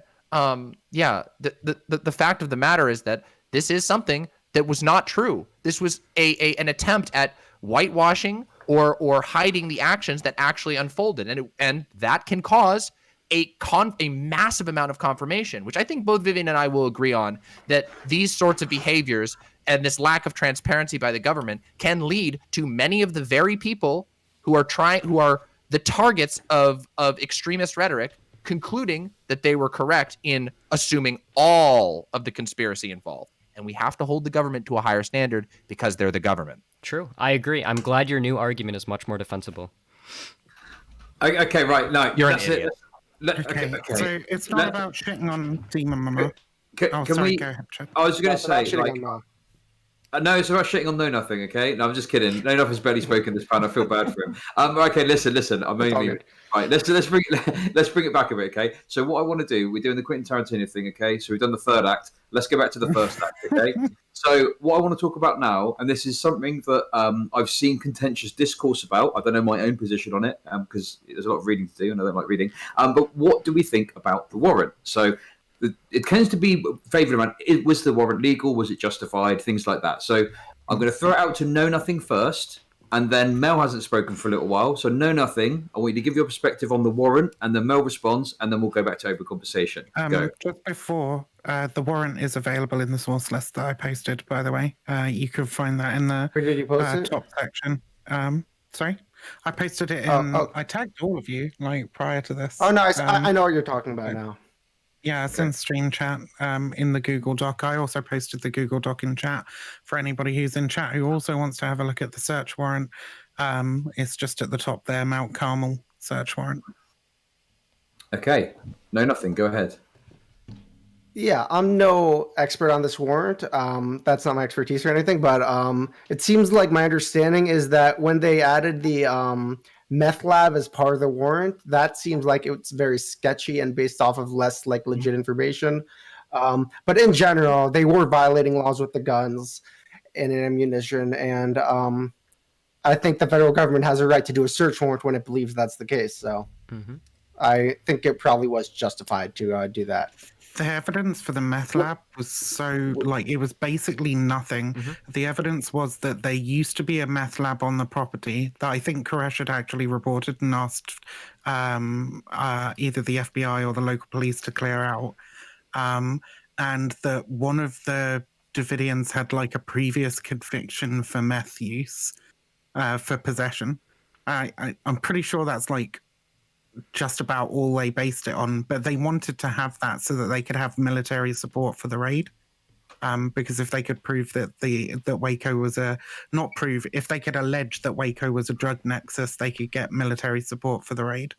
And I think that's why they did it. Well, they also knew that they had to do higher jurisdiction above the local and like state law enforcement, because at the time, like, there was no state involvement. I don't think the state was like technically allowed to do anything at the time. And I know like the local sheriff's office and several of the officers were in Koresh's pocket. Like, they actually were like helping him throughout the whole ordeal, like even the hostage situation. It wasn't until the ATF took over the negotiations from the local law enforcement where like things sort of went south. So yeah, like, he was pretty much... need to stop posting fucking Waco the Big Lie in chat. This is literally like the worst, most conspiracy-ridden fucking documentary on Waco. I'm sorry. Right, There's yeah, just like a lot of misinformation going around in chat. Waco the Big Lie and Waco the Big Lie 2 are not to be fucking trusted as reliable fucking sources whatsoever. I can't go into it right now, but if you want to have a fucking talk about them with me in future, I'm glad to tell you why they're bullshit. But yeah. I don't know. I was just elaborating that, like, yeah, like, I mean, the jurisdiction has to go higher than like what is already existent, like in terms of the state apparatus. So, I mean, yeah, I mean, they had like, what was it? Like, they had post 19, it's either the 90s or the 80s assault weapons firearms ban. I can't remember, but they basically just had like unregistered AR-15 lowers, and like kits that were stripped and able to basically make weapons fire like full automatic. And that was the big contention, right? Was they were like, oh, these people are just assembling machine guns, and the FBI and the federal government has had a lot of whiplash from, I don't know if this was before or after the North Hollywood shootout, where a bunch of bank robbers like used fully automatic firearms, and like that was like sort of like the creation of like SWAT and all that. So I don't know. That's like kind of another reason why too, was like Waco was the culmination of like so many different policies, bureaucratic movements and social movements and culture and shit. Like, it was a really significant event in history, just why a lot of this stuff culminates. Right. Okay. I think that yeah. Oh. No, let's get open up. D-Man, we'll go ahead, jump in, and then we'll go from there. Oh yeah, I was just gonna say, like, I think it's really, I find it very difficult to sort through every bit of the arrest warrants that were serviced. I think that's pretty tough to justify, but I think there's reason to believe that they had every reason to begin looking into this, especially given that there was weapons being stockpiled. But I do tend to agree with something that Vivian brought up at the beginning, which is that given that this was like a cult that there had been some research done on, and maybe this is a limitation of the time, but nonetheless, this could have been handled in a lot of different ways. Like, for example, not trying to arrest each individual at the compound where they believed the arms were being stored. To me, that seems like a decision that probably would fall on the shoulders of whoever built and organized the operations, because the serving of the initial arrest warrants started the shootout, if I'm not mistaken. And that's pretty dangerous to send your agents in to a facility that you know is populated with people who could be stockpiling automatic weapons, which was the initial reports were that there had been the sounds of automatic weapon fire coming from the ranch being reported by people in the area. And if that's the case, it seems relatively risky to just send agents to the front door to try and arrest the leader of a cult that you know is a cult, especially when you also know about that cult, which I believe there's plenty of evidence to show that they knew the structure of the cult, that this person is a messiah. Now, it might sound ridiculous to everyone that you would need to take their beliefs into account, but as it turns out, you actually have to take beliefs into account, because if you try to arrest the messiah of a cult, it can become a quite dangerous affair. So I think there may have been some issues in the strategy that was used in how they wanted to go about doing the arrests, and obviously I think there have been some changes over time to that, but nonetheless I think that that disregard or the lack of seriousness given to that portion of it is worthy of some level of critique.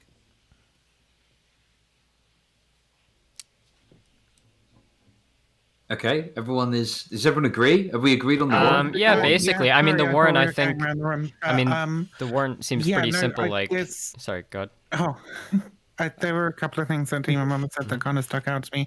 I think so. You said that they knew a lot. Like, there was actually like a whole congressional report into how poor their investigation was prior to formulating their plan to execute the search warrant in Waco. One of the major things that I said earlier, I think, was like they could have arrested Koresh while he was out running, right? But like in the immediate inquiry afterwards, they said, we didn't consider that as part of the plan because we thought that Koresh was basically bound to the compound. But they had a person who had infiltrated the compound who would have been able to tell them that like David Koresh was like an avid runner and went out running every day, pretty much, right? So there was like all these breakdowns in communication and all these failures to gather intelligence and really just super, super lazy research done by the FBI and ATF prior to it that meant that this all went down the way that it did. Yeah. And I do advocate like arresting Koresh outside of the compound as a strategy, because although Mouthy Infidel rightly points out that there are other people who needed to be arrested, and also one of the main excuses was like, even if we arrest Koresh outside of the compound, we still have to execute the search warrant on the compound, right? But I think that removing the leader from that situation means that it's much easier to sort of like, it's much easier to negotiate with the cult members who are currently there. It's much easier to keep it like from being non-violent and so on. And it also sticks a massive fucking spanner in the works of one of Koresh's main prophecies, which was that there was going to be like a massive showdown with government forces and that he would die during the fight. And if they can just prove that they have him incarcerated and he's not going to be part of any fight in the near future, that can also help defuse the situation. So a better knowledge of what the cult believed, what Koresh was saying, and what Koresh's activities were would have been really fucking important to do the investigation. And then that shit would have been included in the search warrant, but it wasn't. Yeah, I mean, so like I don't think I've given my take on this yet. I think this is like the one of the least contentious parts. Like I think that the search warrant, they thought they had illegal guns, so they got a search warrant. Turns out they did. Like seems like a pretty justified search warrant. The way that they executed the search warrant was lacking in a lot of ways. That like I think the ATF massively fucked up in a variety of different ways. I sort of agree with Vivian's point that maybe they could have just like arrested David Koresh as he was like out running. I'm not sure if that would have had that much of an impact. It feels like a lot of cults are so like, even when things happen that like massively destroy like your narrative, it seems like there's always going to be this cognitive dissonance. So I'm not I'm not that confident that this would But have like, without the leader there isn't the authoritative yeah, control. I it was gonna definitely, I say think it like probably would he have was helped. so Yeah, sure. he was so central to this group of people that if Koresh was just like moved away from the town, like if he wasn't getting embedded in the town that Mount Carmel was next to, Mhm. or if they caught him, like they watched him jog like every single day, and they knew that he was armed when he went out there. Like the feds, like they had standoffs. Like every time David Koresh would go out there and walk, like he would have an escort or people would have guns. So like they knew that all these things were happening. Like it's Mhm. just they had chances and they never took them. And like I think that's the misunderstanding with cults and secret society kind of stuff is like most of the time the government just views like the interpretation of all of the cult members as everything that the leader is, and so they have to like find a way to get all of them. And pretty much in almost every single standoff with a religious sect, like even outside of the United States, like even like Japan and stuff, like if you don't remove the leader from the situation, whether it's through violence or whether it's through legal means, like they're just going to, they're just going to stay. And like some of them do, like what is it, like Om Shinrikyo, like from Japan, they were Mm. responsible for like that sarin gas thing. Like the Well, Aum members, like Shinrikyo and now Aleph, without their leader, they like morphed into Aleph. right, Openly, they kind of like disavow a lot of the shit that went on, and they definitely haven't managed to get together and start making like chemical weapons again, like they did under Shoko Asahara. So, like the removal of the cult leaders definitely taken some of the steam out of them, right. for Like sure. could they have the potential to do like harm again? Like maybe, but like it's pretty unlikely without that sort of like push. Oh, Like they did that's continue to do harm after Shoko Asahara was oh, arrested, did but they? like, Oh, okay. but yeah, just not like organizational on the same scale of being able to like produce Yeah, that's what I sarin. mean. They actually Yeah. tried to like make nuclear weapons, but that kind of failed. I mean, Right. Scientology is an example of a cult that was able to continue past the initial founder and But it had central a figure. successor, right? But Yeah. yes, but they had a He had a new- successor. I mean, technically, David Koresh is like a successor anyway, because he had that whole fight with the other dude they were supposed to take over the Branch Davidians. They had a fucking gunfight, and Yep. he ended up the other guy ended up going to jail. Koresh got off free, but the Davidians go right back to like they're like a splinter group of the Millerites. Millerites, yeah. Who Which like had made previous this prediction that the world was going to end in, I think it was 1844, and literally set off like a period known as the Great Disappointment, when everybody was just like, yeah, we sold all our shit and got ready for the end of the world, and it didn't happen. Right. And members of and Millerites ended up getting like beaten up and assorted and all this sort of stuff Well, because there was a lot of this is a anger side towards note, them. but yeah, the Seventh Day Adventists who were the Seventh Day Adventists predated the Branch Davidians. The Branch Davidians split off of the Seventh Day Adventists, claiming that the Seventh Day Yeah. Adventists were the dead branch, and you would go to the living branch, aka the Branch Davidians. And yeah, the Seventh Day Adventists are a totally different organization than what they once were. But like So they're Branch Davidians mostly. I had an interview with one of their pastors who seems to be a little bit Koreshi, which is kind of spooky, actually. concerning. Yeah. But Yeah, they at least disavow all the shit that went down in the compound. Yeah, and I think this is something that like again, the reason why I think it's relevant to discuss these types of things with regard to cults I think that people need to learn a lot more about them. I think that America as a whole we're a country of perpetual cults. We have had so many cults formulate here, and our country seems uniquely vulnerable, or maybe not uniquely vulnerable, but very vulnerable regardless, to the formation of extremist, often right-wing cults. And it is concerning. I mean, again, in this case, the result was 76 deaths in a facility, mostly, I mean, but obviously David Koresh himself died, but most of those people were victims of the cult. I mean, The 25 victims were of the children. Yeah, 25 were children. I don't think that we can take I don't think you can take like the how these things unfold lightly, nor can we like sort of brush off the failures to apprehend and isolate the leader from the rest of the cult. And I also think I do tend to agree that you know, had the federal officials been able to separate David Koresh from the cult, that would have probably changed the entire outcome. It is incredibly difficult to like if you look at the history of many cults, like one that I pull on again is Scientology as an example of one that had a succession from one extremist leader to another. Cabbage, I always mispronounce his name.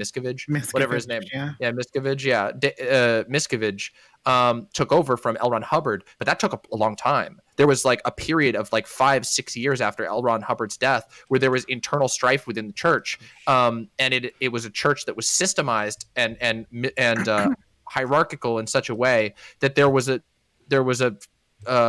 feasible way for the power to be passed into the hands of Miscavige, and of course, even then there was a loss to a lot of members of the church who left, and those sorts of things shouldn't be discounted as being very valuable in the deconstruction of dangerous cults like this. Because again, if the goal is to stop the harm of innocence and stop the victimization of the people involved in the cults, you have to be more careful than just potentially doing a siege. It's just a sad fact. Well, something that was part of the siege that I don't know if anyone touched was like the unending amount of like psychological warfare that they did. So like they hooked up speakers and lights and like sound systems, and they basically just like played like really abrasive noise to basically 24/7 so they couldn't sleep. They basically sleep deprived them. And like none of them broke from that compound. Like at the height of the like psychological warfare that the feds were using, like before things started to get more violent, like none of them broke. Like these people were insanely dedicated to David Koresh. The ATF did like negotiate like 19 kids out, so that's not like necessarily true. I mean, but it doesn't but still though, like the fact that like 19 kids is not the entire compound. Like yeah, of course, still, didn't get everyone out, sure. Right, but like that's the problem. It's like you're like there were people that already the people that left like the people that did run to the like FBI and that were reporting the abuses in the initial like months up before the raid, like they were kind of dismissed and laughed at. It wasn't until people got to Mount Carmel and they started releasing more hostages when people realized, oh shit, this is actually really bad. Like they kind of just like waved this whole thing off for a really long time. Like there was at least a couple weeks before anything even happens. Like that's my issue is like if victims leave a cult and say, hey, this guy is abusing us, and like nothing happens, like that just shows like perfectly like what Demon Mom and what Viv were saying earlier about how like we don't believe victims, we don't believe scenarios unless there has to be probable cause. And that's like why and that's why I find it really particularly interesting that it was a weapons warrant and not like child predation, because there was plenty of evidence at the time to like link those things. The marriage ceremony, like child predation didn't play a particularly huge part in it. I'm just saying, There was like a couple I'm affidavits where former members of the cult were like saying like, yeah, David Koresh was like raping like minors, but there wasn't like substantial enough evidence, I think, so it didn't play a huge role in why the government initially went there. but all I'm saying is like that's how we just treat like abuse victims in general. Sure, Like yeah. it's like because like they don't understand that like cults operate on the idea of abuse. They have to see violence from these people in order to know that violence is okay.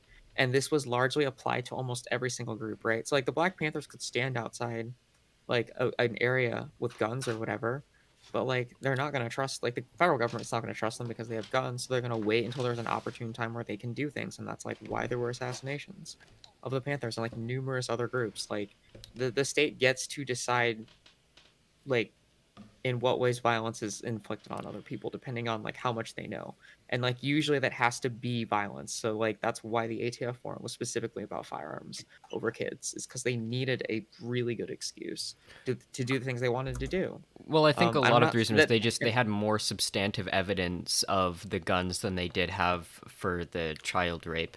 I think like with So the we child just- rape, it was literally just like affidavits. But But they just flat out ignored it though. Like that's my point. Is Hmm. they flat out ignored it. Like it wasn't even the fact that it was like evidence or not. Like they just ignored like the cries of kids and just like let And a they bunch of other kids die in also- the process. Like I don't know. I mentioned earlier one of the like seminal pieces of reporting on the Branch Davidian cult, the Sinful Messiah, which was like this series of 3 articles published in the Waco Tribune. These were published like after the siege, or maybe during the siege, I forget.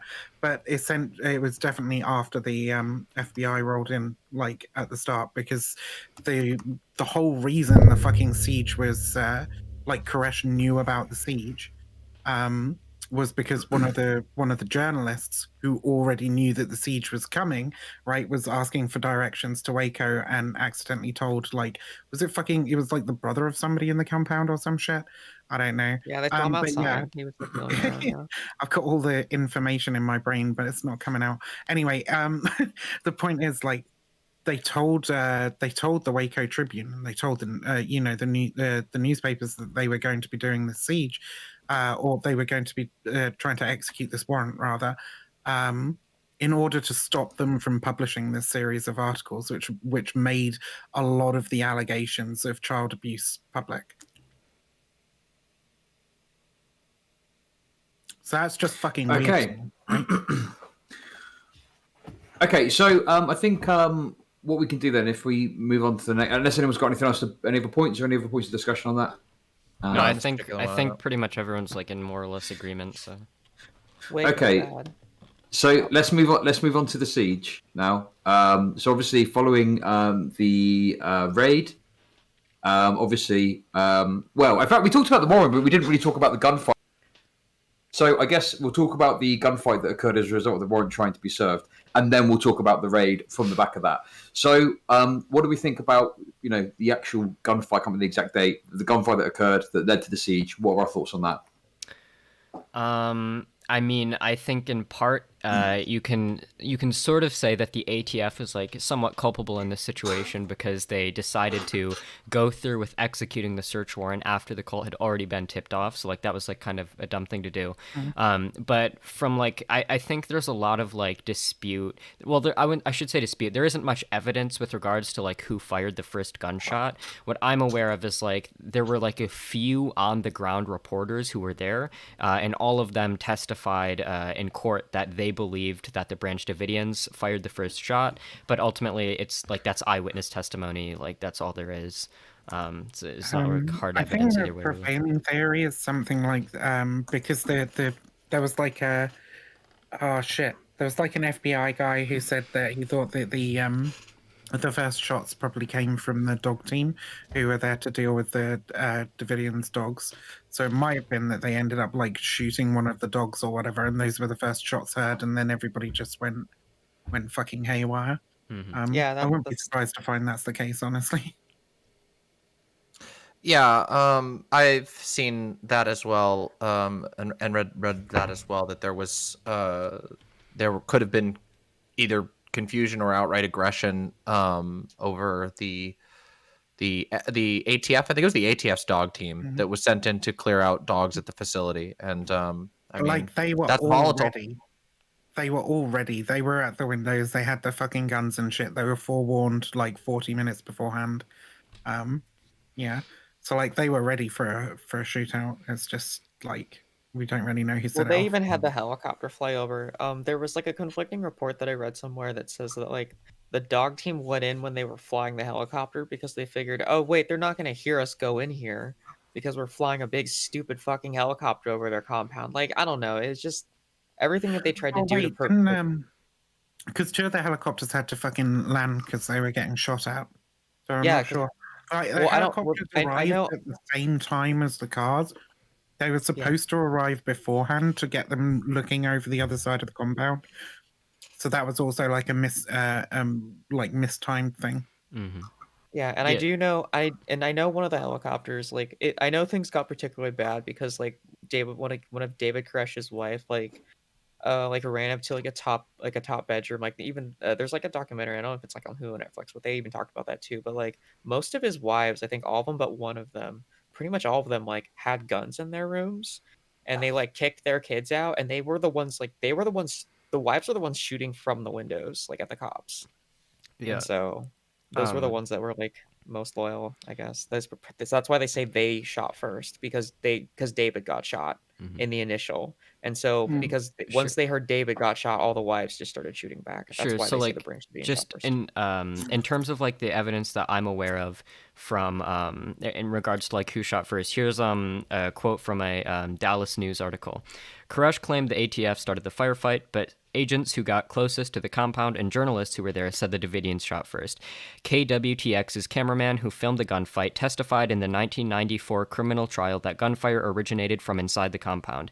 In the first live broadcast from the scene, KWTX's reporter said shots came from inside as ATF agents concealed in cattle trailers pulled up to the building and began jumping out. They told the people to come out of the house, and those inside the house immediately started firing, and they began to return that fire. Another eyewitness, a Waco Tribune Herald reporter, told the news, quote, "From what I saw, the Davidians shot first." So like this seems to be like the prevailing consensus among like the eyewitness testimony, but again, it's not like super strong evidence like either way, I guess. Yeah. Okay. Does anyone else have everything else to add on the initial shootout? Or? No, I Federal think government bad. Well, I think it's kind of fucked that, like, after it started dying down, they just refused to, like, let Koresh get medical treatment. That was, like, one of the things that they withheld for fucking ages. There was Yeah. also that guy that got shot in the water tower, and they just like left his body there. They didn't let anyone like. That one's sketch. I can't remember the details of that, but I know there's a lot of weird shit around that because I think that comes from like Thibodeau's book, Was and it? it's like, yeah, because I remember I I'm was not like talking about it. surprised, I was talking regardless about of. it with you the other day, and then I went and something was niggling at the back of my mind, and then I went and looked, and I was like, oh, it didn't happen quite exactly like I told Mel it happened. So like, I I actually, can't well, remember I exactly did why. hear about that like before you told Yeah. me, and I just assumed like that. Wow, because like when you confirmed it, I was like, oh, this must be true. Yeah, But yeah. yeah. Thibodeau reports that in his book, but it's more complicated than that. Yeah, Yeah. it does look like yeah, again, some of the stuff that I read about with regard to allowing for medical treatment, it looks like there was somewhere between like an hour to 2 hours of gunfighting after apparently the Davidians claimed that they had called for a ceasefire and emergency services, which I think is again, sometimes I find some sorting out the exact timelines on events like this to be very, very difficult in general. And the goal, at least again, what I tend to, when I'm looking at stuff like that, my thought process is usually we should try to prevent these things from happening in the first place, because it understandably becomes completely unreliable as to what people's memories are in a highly traumatic event with with shots going everywhere. But I do think that if there could be some room for criticism if there was a request for medical aid that was not allowed, or a ceasefire was not allowed. That could certainly make things worse. Now, one thing I don't, well, I guess we can talk about this part later. We'll get to this later.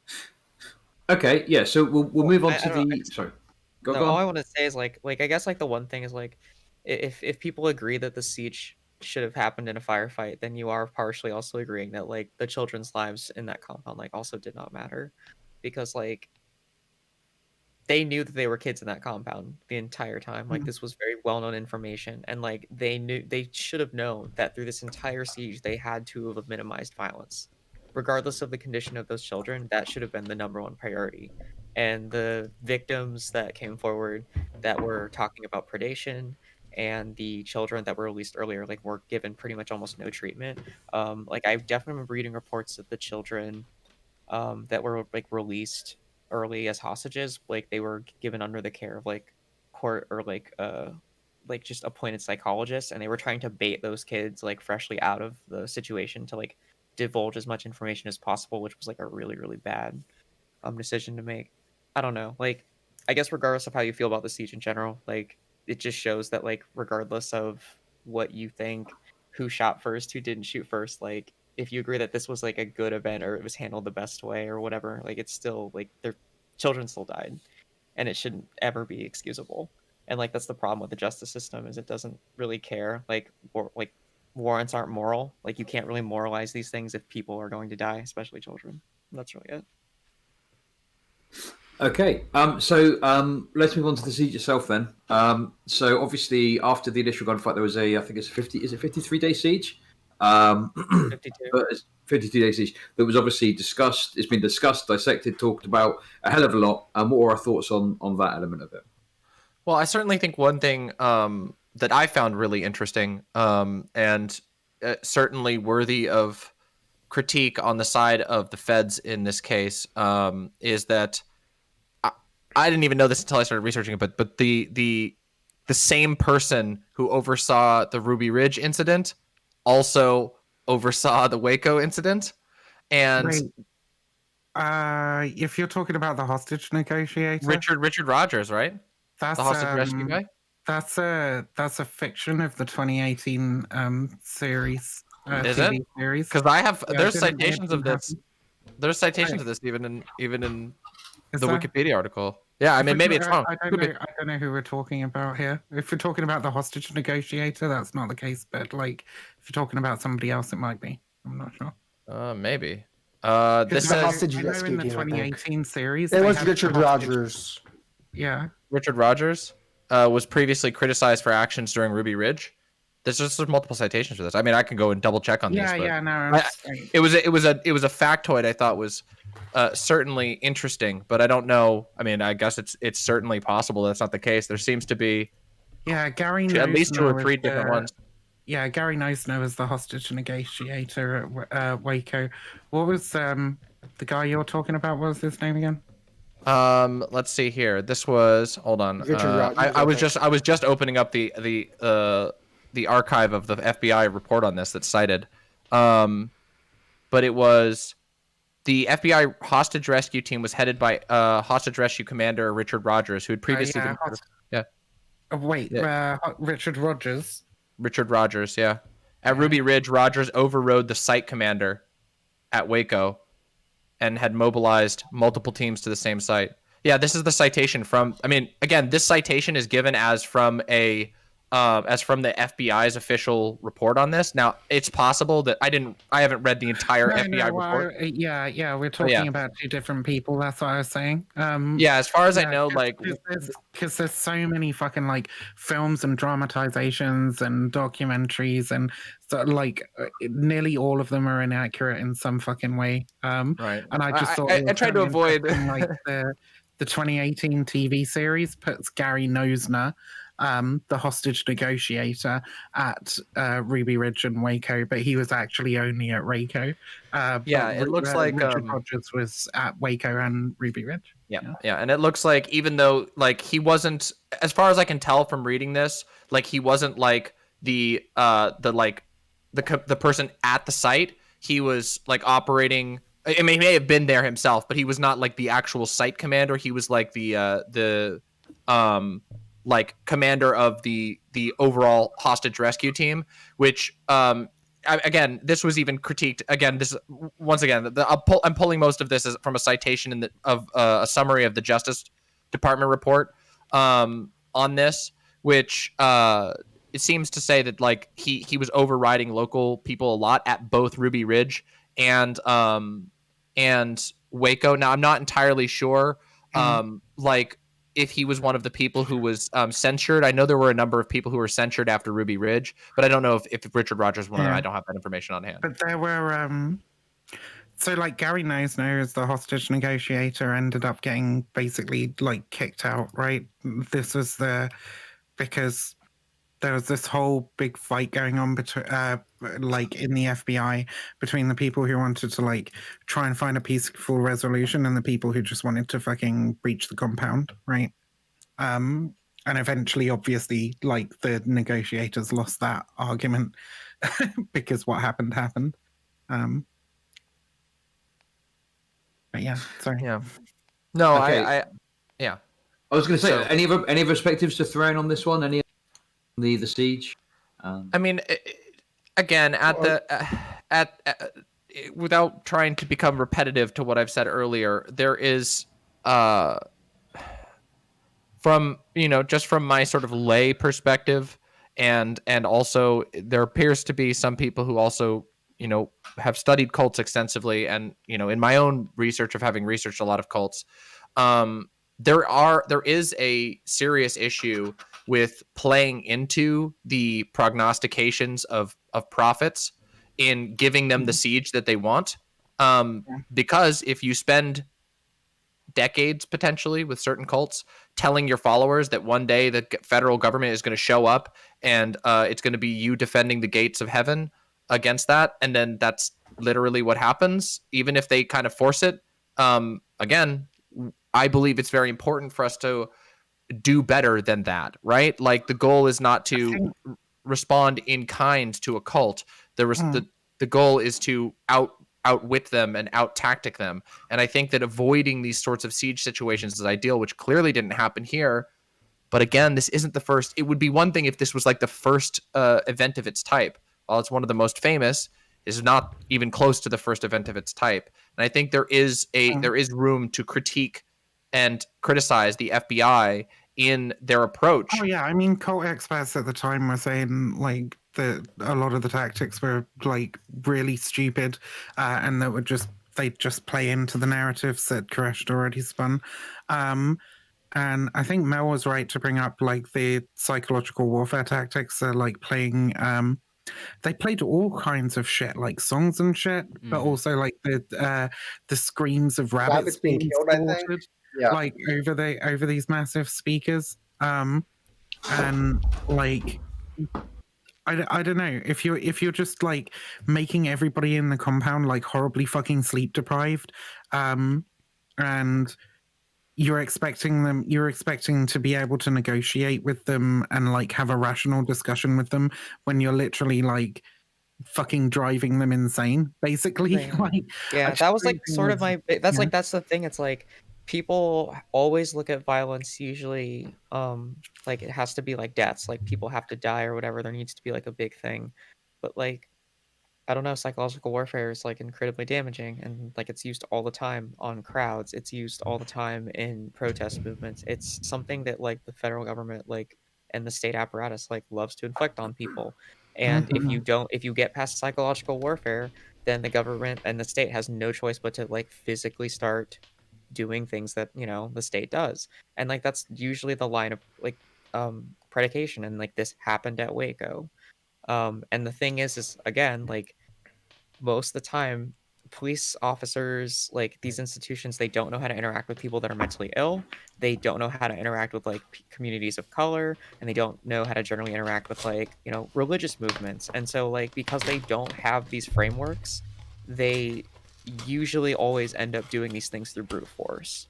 And there has to be enough legal jurisdiction and a cultural moral outcry to basically give them the authority and justification to do whatever they want, which is sort of my biggest line in the sand against like anything that the state does. Like, you shouldn't just like give moral or judicial credence for the state to just do whatever.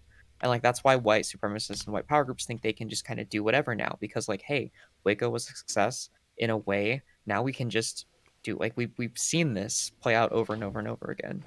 Well, and I'd have to say, like, utilizing psychological warfare tactics is a really good way to also play into the exact paranoias, fears, and conspiracies that are peddled by, well, like Alex Jones, let's say, who was there, let's recall.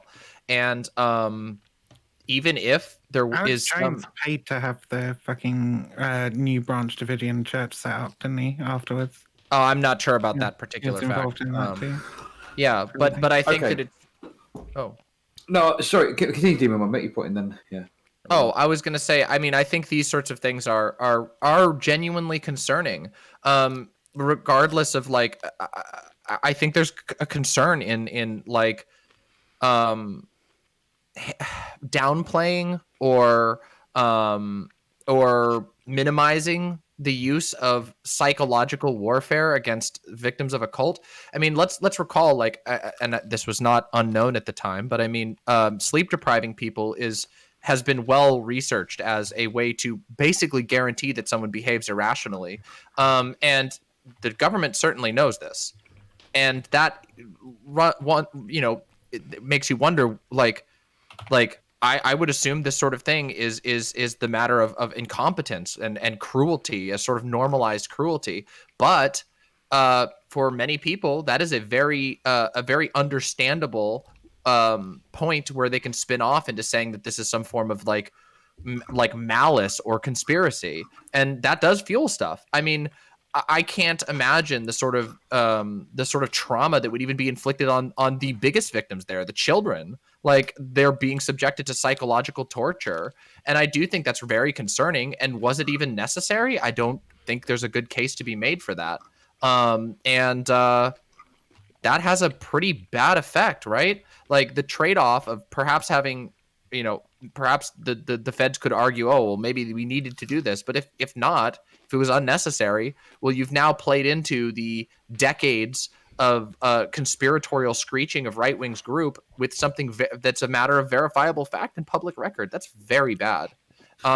So this is something, this is one of the points I think people should take more seriously in looking back at events like Waco, that these sorts of psychological and cruel tactics can have a blowback on a cultural level that is unintended and can lead down the road to more extreme situations, in addition to potentially making the situation at hand worse. Okay, brilliant. So what I want to do is just throw it over, because I want to throw it over to Know Nothing and Mouthy Infidel. Do you have any disagreements with the points that are being made, or anything else you want to add? Not really. I mean, no. the idea that like the response was bad isn't particularly controversial. I mean, the ATF literally updated their guidelines like after the raid because it was so poorly handled. Like nobody here is like I think disagreed with that at any point. Demon Mama, if you want to bring up when I did that, feel free to. Okay, listen. I mean, like, I think we sorted that out at the beginning. I think there's a little bit of fast and loose. Not really. I was very clear inability in to admit when you may have clarifying been an several edgy times. boy on Twitter or No, whatever. I admitted earlier in the panel that the wording of that tweet was vague, and I immediately clarified it several times, both here and on Twitter. Similar things. I'm just saying that, like, this is. Anyway, Twitter.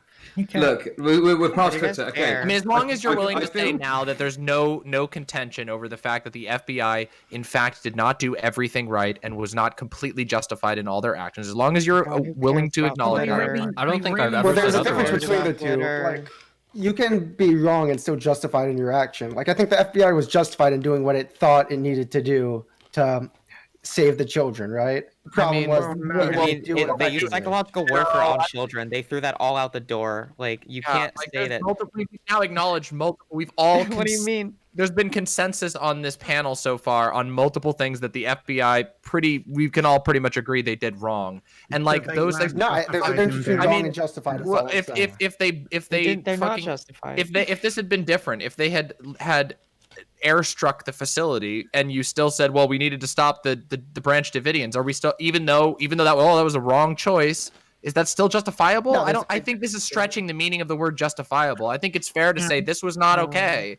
These things Yeah, were like- not okay to employ. I Like, agree it wasn't regardless, okay. like if they So then it's not psychologically, like, justified. if they use psychological warfare Yeah, on that I those don't children, agree. and then every single cult member like walked out of that building, it still would have been unjustified. Like, Okay, this those is people are equivocation. Yeah, This that's is where I really disagree. boring. You're just I using the think word if you justify don't wrong. use- To me, this sounds like Wait, sounds like You're- an you're using it in Do you different just think to ways. say violence is okay? Like, what do you mean? You're Like, so- using the What? word justified to mean different things. This is boring. You're talking past each Yeah, other. that's what I'm saying. I mean, I want to No, not really. ever so slightly on this, like the whole you think state violence is okay thing. Like in the absence of another structure, another authority that can intervene in a situation that we all fucking agree needed some intervention, like the FBI and the ATF are the people who like basically had to intervene in that situation. And in that sense, I do think that they were justified in intervening. It's just like that's like kind of where it ends. Everything else is like very debatable and and a lot of it is completely unjustified. Like the I'm way that they talking chose to intervene is just terrible. right. you. Like I guess And if you wanna again- talk about in this like particular instance, like yeah, like I don't necessarily like disagree with anybody, but if we want to talk about it in the abstract, like framing it or like Or as a in the concept, abstract, I'm a fucking anarchist. Obviously, I'm not down with this fucking state right, violence. Like, right, and you that's know, like yeah, and that's in the far-flung fucking utopia, maybe we'll have right, some kind of like community self-defense force that can deal right. with these things. But like, Yeah, that's no, I'm not I'm talking just about stating that. yeah, no, because I'm stating because like there is obviously like given the evidence and the situation that we have, like my opinion on like that in particular, and then there's like my broader opinion of state violence bad, ooh woo, like it's not good. But like that's like I said, those are two completely different conversations, and I don't want them to be conflated by like mouthy or Hmm, no nothing. That's all. That's Wait, what was reasonable. I conflating? Yeah, I just don't want my arguments conflated. I'm not saying that you did. I'm Oh, just okay. saying for Okay. future reference for anyone that just like wants to make sure that they have clarity for things that I say. And as long as we can, I mean, I think it is important to be able to distinguish clearly the difference between everything that happened was justified and certain actions were justified or intervention was just justified. But I don't think that it is responsible, honest, correct, good to give blanket justification for everything that unfolded, especially when there are actions that are pretty agreeably non-justifiable. So that's as long as we're clear and in agreement on that, then Yeah, like I think I the don't problem with the siege is that like all the actions that they took, the cutting off of water and power, the blowing shit through speakers and so on, all of this stuff like really fucking hurt their ability to negotiate. All of this like consistently playing into the fucking like apocalyptic narrative that Koresh had already spun. right. Like all of this means that like their attempts to negotiate are going to be squandered. And yeah, it really seems to me like because we know that there's like significant argument within the FBI about like whether they want negotiation or whether they want to just like go in and take them down, it really feels like the people who wanted the assault were like undermining the negotiators at almost every turn by just making their job like a million times fucking harder. Right. They would do things like one of the strike teams was like they would do things to the compound or they would send people to do stuff without telling the negotiators. And so the negotiators would wake up or they would get to the site and they would go, "Why the fuck are they pissed now?" And then so they would just leave them there. Like, "Well, we thought you weren't trying hard enough. We're getting pressure from Washington and And Janet Reno and all these people, so we want you to like do more." So they would and basically just actually, like sorry, carry on. no, yeah. Yeah, no. I just they like the feds like put them in a precarious situation. And like a lot of the negotiators just didn't have choices. Like they basically were And like, okay, this is the best of what you got, and it was never ever acceptable. Like and like pretty much after the middle of the siege, like and actually I hadn't thought about this before, but it goes beyond like the siege and the assault itself, because when I was talking earlier about like the hostage negotiator who was speaking to Koresh, who didn't have accurate information on how the people in the choppers were armed, like it seems kind of obvious to me that like divide between them, like prohibited certain information being shared between them, which not only undermined the hostage negotiators' abilities to do their job, but it also helped spawn some of the fucking conspiracy theories about Waco that persist to this day. Like this had like long-reaching, far-reaching consequences. So, like, if anything, like the FBI and ATF needed to have like unified purpose, and like fighting amongst themselves while they were trying to deal with this incredibly difficult situation. And like, yeah, just it's so dumb. It's so dumb, and it's been and like we all agree that the mistakes were made, but it's not just that mistakes were made. It seems like there's some kind of like there's like the cultural pressures. There's the sort of there's the bickering between them. There's like this structural shit that's wrong here that just like that caused it all to go the way that it did. Yeah. Well, yeah, and I think there's a couple of things to build onto that. Is like, I mean, again, this is all in the context of this being a 52-day siege. There is really, in my opinion, no excuse that over the course of 52 days that the federal agencies, who are the authorities, they are supposed to be the authorities, it would be irresponsible or that it would be like unfair to claim that some of their actions were not justified or were not grossly incompetent.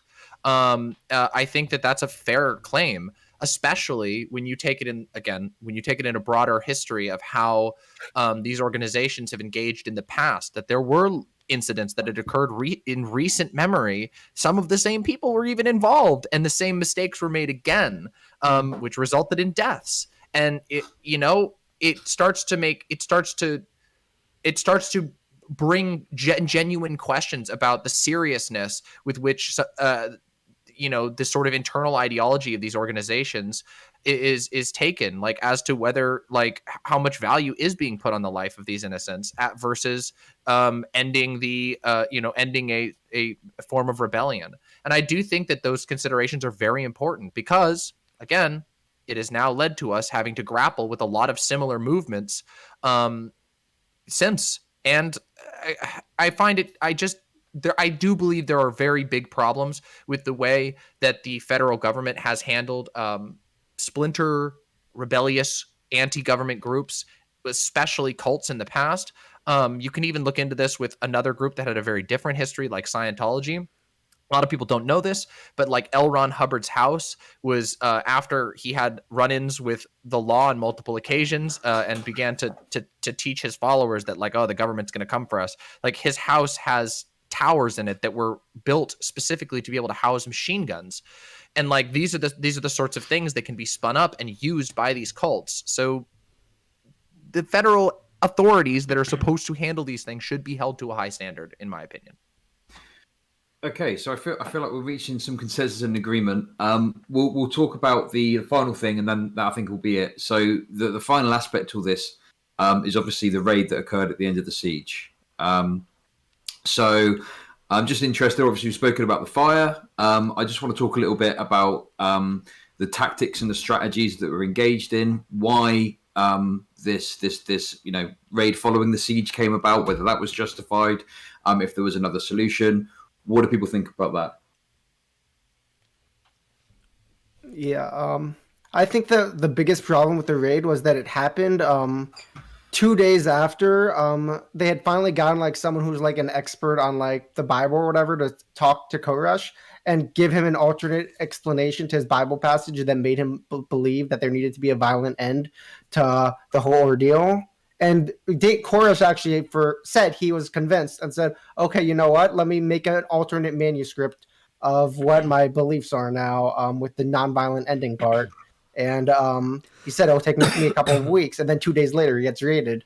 But he said at least that he was going to give in to authorities once he finished his manuscript. And they just didn't let him finish, which seems pretty crazy to me. And like that it seems pretty unjustified to me that they wouldn't give him the time to do what he said he needed to do. Yeah. The decisions that led to the raid are confusing and complex, and I really don't know what the motivation really is to end a siege prematurely in a situation like this, unless there is considerable evidence that like there is going to be a murder of the children who are being held hostage or something like that. I think the raid is one of the more tragic parts of this entire event, personally, and I don't entirely understand, besides political pressure or ideological pressure, perhaps, to move in. it just seems like it was an unnecessary what's the word I'm looking for? I can't think of the word right now. Execution of force? Escalation of force. That, I mean, led to a lot of death. And yes, there had been some people who were already dead. But it doesn't seem to be that there's evidence that there was like any sort of a Jonestown situation planning on happening or anything like that. It's very confusing to me as to why this was the decision that the federal authorities decided to go with. Okay. I mean, does anyone else? I mean, if everyone's said their piece, Bad. yeah. I mean, is it- I'm just kind of, I guess, I'm glad to see that people can agree on this, on this particular point. I feel like Yeah. I'm a little surprised given how this started, but Waco Siege bad. Waco Siege bad. Waco Yeah. Siege bad. yeah, Waco Siege definitely bad. The Twitter libs Come on, finally just- got you to admit it. Oh no, The Twitter libs are signing off on it right now. you caved. Waco What about Siege genocide? bad. Genocide bad? okay. I That's never not thought I bad. would see. I never thought I would see consensus between these parties, but No, genocide. I Waco mean, bad. yeah. It's been hard fought, okay? I It has feel been like hard I fought, deserve yeah. some credit here. absolutely, Vivian. Listen. I'm very happy that you were on this panel. I'll say that much. And man, you Left know what? screaming. Fed's bad. He That- was that- screaming. okay, the Fed boy meme is really funny, and I don't care what anyone says. I laugh at it all the time. Okay. so good. Well, I mean, think- if sorry, I think go on. what's really, really important to get out of this, right, is that like Waco You know, bad. in recognizing that this went really, really badly and recognizing that people like people fucking died, right? We recognize that like those people they didn't deserve to die. Most of them, like I wouldn't call any of them like fucking stupid or crazy. Like I think we really do need to have a better way of looking at cultic groups in general, in terms of this like coercive control, right? I really, really fucking hate it. And I said it at the start, like, I really hate it when I see posts that like disparaging cult members as crazy or stupid. And I hate it when people say, you know, the people involved in these cults are just all fucking evil. And I'm not saying that that's, you know, what Mouthy Infidel was saying, although it sounded like that's what he was saying according to some of the tweets, but we won't do Twitter anymore. Okay. Well, I mean, I all think- I was well, saying was something- like, all I was saying was like, Shu was like memeing about like how wasn't it so epic when the Branch Davidians BTFO'd the feds? And I thought that was really fucking cringe. I wasn't saying like they're all individually evil. I was saying, hey, probably don't be joking about how based like a child raping cult was. Like whether or not they were coerced or not, like it's not relevant to what I was saying. Well, I mean, that's the thing. Demon Mama, do you have Like, issue with what I'm saying here? the thing that's frustrating to me too is like everyone always makes cults to be these like the leaders are dumb. He's just a crazy guy that got really lucky. Like David Koresh Koresh was a was fucking genius, like honestly. this guy literally like yeah, he like, kind of did memorized the whole Bible troll and- feds in a way. yeah. Like the feds actually had to like they couldn't just like the hostage negotiator. I will give that guy probably more credit than any other person in this entire process. That man like legitimately tried to give Koresh everything that he wanted without giving Koresh everything that he wanted. Mm. And he was really good at his job. And he was frustrated that like the ATF or the feds, I can't remember if he was which hostage negotiator he was, but basically they would do a thing without telling him, and then he would have to show back up and like fix it somehow, and he like never like it would set them back like another week or 10 more days, or another situation would happen and he would have to, and then like at some point he just gives up. At some point they actually get mad at him because he's not giving them good enough results even though he's trying. And he's not even an expert in cults. Like he was pretty much he wasn't like an unknown or anything, but like this wasn't his shtick. They just knew that he was good at this, so they Yeah, were he's like, a hey, good we hostage don't- negotiator. yeah, like the FBI even admitted at the beginning that they had no idea how to deal with these people. So they're like, we're just gonna find the best person that we have open right now, and they just found this dude and brought him. and even he I was think just like, we need to get so much better at identifying like apocalypticism in movements as well. Like this is why I get really frustrated when people start calling things a death cult on Twitter. This is a fucking debate that I could have with Mindwaves and just shout at him for a couple of hours because he posted the whole like what was it conservatism's a death cult thing the other day, right? I think we need to be a lot. People sort of. It doesn't seem to me like people take cults seriously, right? Which It's- maybe I would say that's a my lot of, I bias would say because I like a take lot. them very seriously. But like when you say something like conservatism's a death cult, it's like no, it's fucking not. It's fucking not. Well, Like it death sucks. cult is like a millenarianist apocalyptic cult that is like obsessed with like mass death to bring about a new millennium or a new age, like the Branch Davidians were, or it's a cult that is like specifically obsessed with death and like worshipping death, right? It's not like conservatism isn't. There are death cultists in the GOP. There are fucking like QAnoners and there are Dominionists and so on. I mean, Um, I will say, yeah. like, I do have some pretty serious concerns about the cultish nature or the increasing cultish nature of large segments of the conservative movement in America. And again, I say this as somebody who, grew up in a cult, in an incredibly extreme Christian movement that was convinced that the rapture was going to happen. This was normal discussion when I was a child. I distinctly remember going on a long drive to a Christian camp. My youth pastor explaining to us his theory about how how he believed the rapture was going to come. Like this was common. This was like common stuff in this church. It was talked about all the time, and it is shockingly prevalent set of beliefs among the conservative party. Now, I wouldn't really equate like conservatism as a whole with any individual one of these cults, but the elements are absolutely there, and I think that is a terrifying thing. And I also do. Conservatism as an ideology isn't a death cult, right? Like, it's also pretty America-centric to like analyze it the way that you just have by saying, "Oh, conservatives in America, by and large, like there's a huge prevalence of people who are involved in various death cults."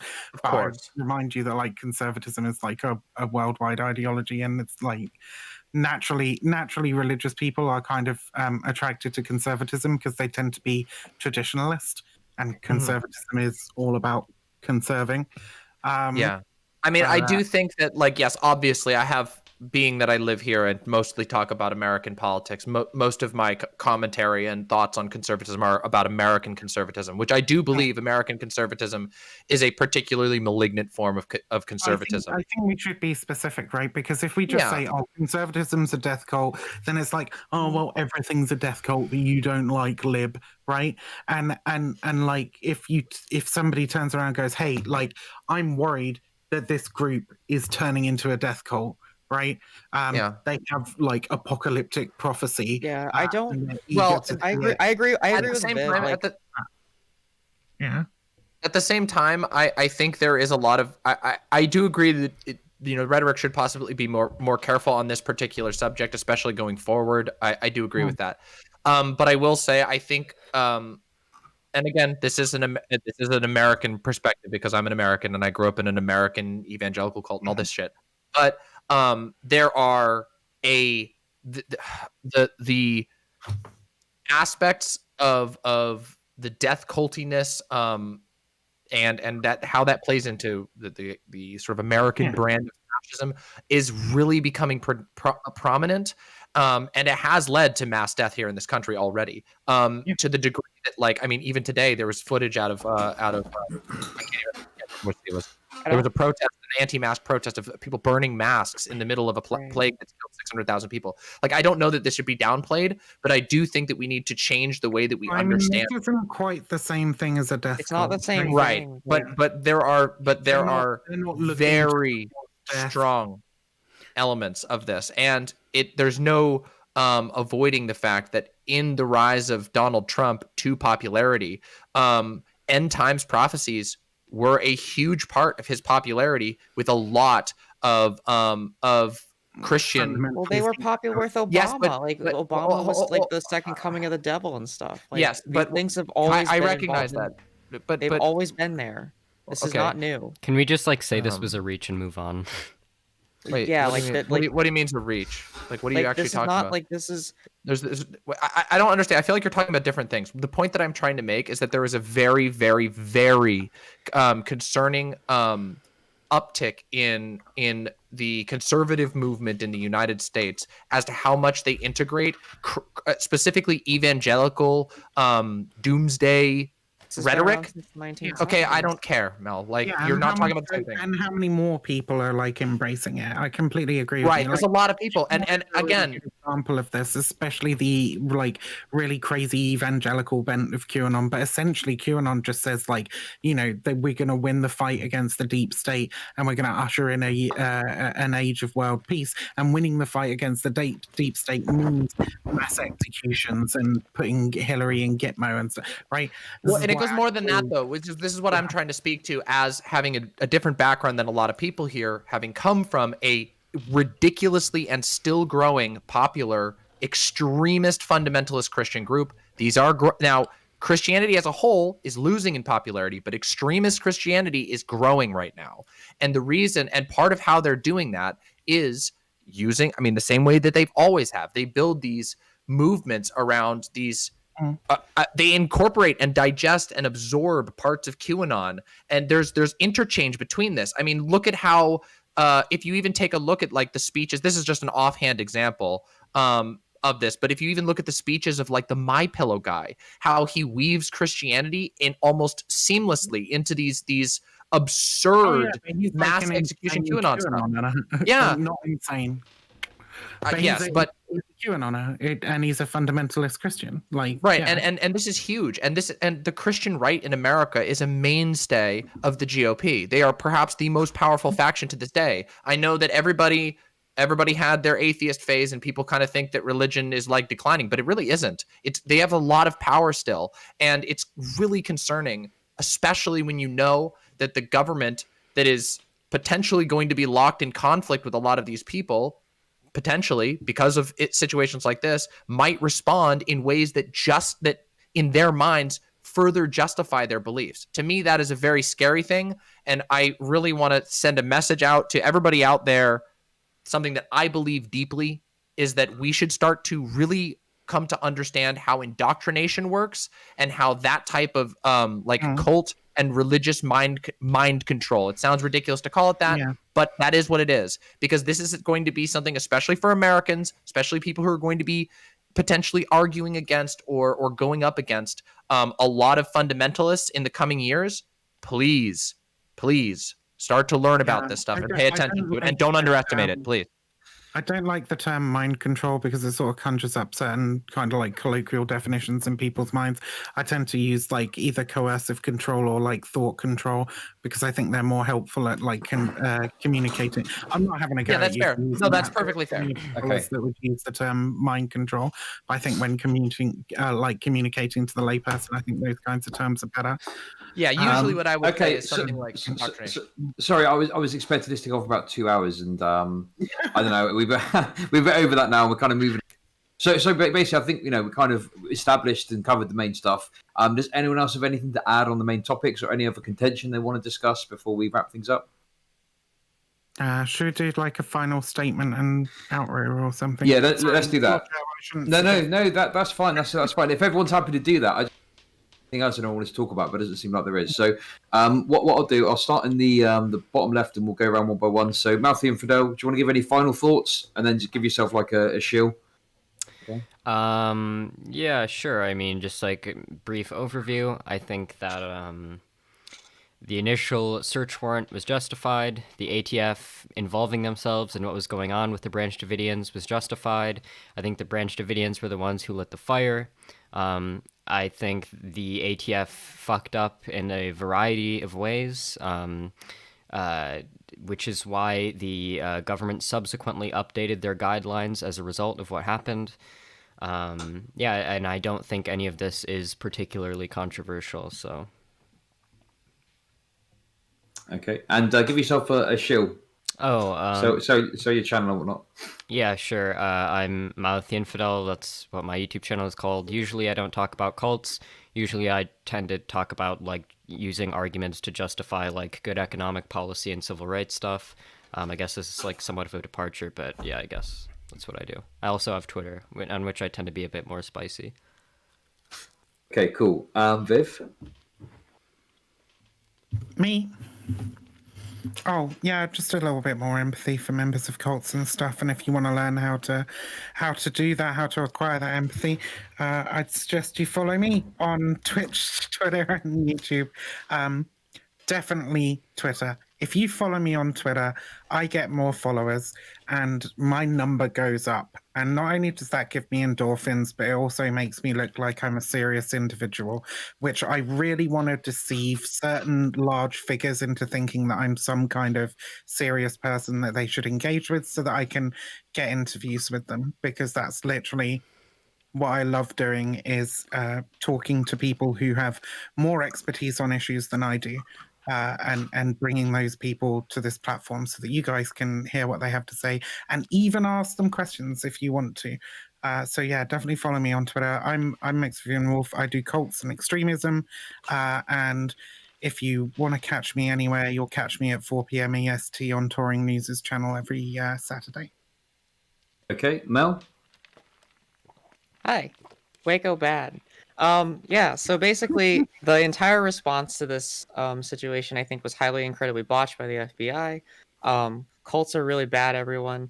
David Koresh was a very questionable human being, but he played the feds really hard, and the government has a really just unnaturally bad response to these kinds of things. And as we saw with the Capitol insurrection and the government response to that, we are going to keep having these things happen over and over and over again until we start holding groups accountable and building other institutional power structures. Yeah, blah blah blah. Communism is pretty cool. I'm a fucking B tier shit poster on Twitter. I piss off all these people sometimes. Sometimes they're my friends. Sometimes they all hate my guts, but it depends on the day of the week. My name's Mel. I just hang out on Twitter. You can follow me at Twitter. Chaos is Mel. I don't really care about the serotonin and dopamine like Viv does. So whatever. If you like dumb bullshit, follow me on Twitter. Thanks everyone. Love you. Okay. No, nothing. I feel like you out of everyone here didn't get as much of a chance to speak, so I apologise for that. But obviously, lots of personalities Well, here. it's up to me. I chose not to insert myself into the conversation as much, so nothing to do with you. No worries. Okay. Well, in any case, I'll give you 2 minutes unfiltered. Say your final thoughts. Give yourself a little self-shill. Okay. Yeah, sure. So thanks for having me. This was nice to be part of. It's cool that we were able to pretty much reach like a consensus on most issues once we actually were able to talk in person versus on Twitter. So that's cool. Yeah, this was a nice convo. I don't need to sum up what the conclusions are. I think we get it at this point. I guess the biggest lesson here is like maybe try to be more clear on Twitter with what you think and like answer direct questions when you're asked. I think that can make things easier. But yeah, that's why it's always better. It's not just the debate bro thing to want to talk over Discord. It's just easier to get things figured out. I'm Know Nothing TV on Twitter and Twitch. You can follow me there. Thanks. Sorry, just before I get to email, I just want to say, it does annoy me a lot when people are like, "Oh no, I'm not going to you," and I appreciate you might not want to go on a stream or whatever, but then they'll spend hours on Twitter arguing about it. Do you know what I mean? And I'm just like, yeah, just fucking go to call about it. It's not a debate, bro, thing to talk. Do you know what I mean? Maybe you don't want it, but whatever. True. Anyway, sorry, I just wanted to add that on. Demon Mama, please, by all means, go ahead, say your piece, do your shield. Hello, my name is Demon Mama. You can find everything at demonmama.com/live if you want to come to the live stream. I will be doing a Q&A after this where people can ask me questions or debate with me or call me an idiot if you really think I am, and then I'll call you an idiot back. And it would be a jolly good time. So if you're interested in coming by, feel free, and we'll talk. And yeah, I guess my general conclusion here is I was very happy to see that we were able to talk about some serious issues after we got through the initial blood at the beginning. I as you know, I'm a large critic of Twitter, so I have my imps code for a reason, because I think that Oh yeah, it's demonmama.com/live. Somebody told me I didn't actually say the URL. Sorry, but yeah, Twitter is a place where it's very easy to put up a big front and be a goofball and shit post and say stupid things that then you weasel out of or walk back on or whatever. But people should do that less, and also have conversations like this, because then actual ideas get discussed and a whole bunch of people learn stuff, which I think probably happened for a lot of people in the audience today. If you want to learn more, come on by my stream, and thanks for having me on, Judd. No worries. Thanks very much. Right, that's it. Panel's done. Thanks for coming by. Really Waco appreciate it. bad. Okay, that's it now. Okay, thanks for listen. Thanks so much for coming on. I really appreciate it. Thanks for coming on, hashing out your differences, and I'm sure I'll speak to you all soon. Okay. No, nothing bad. Thank you. Oh Bye. my god. Bye. Okay, that's actually everybody. All right. So, that was okay, I guess. I mean, it was fun at first. I guess the latter part of the conversation got a little bit boring after the blood was out of the way, because everyone was just kind of agreeing. It's mostly just Demon Mama proselytizing about how, like, we should take cults seriously. Like, yeah, no shit. So yeah, I mean, I do want to say though, like, holy shit. The Vivian person was like being like really dumb when they were talking about how,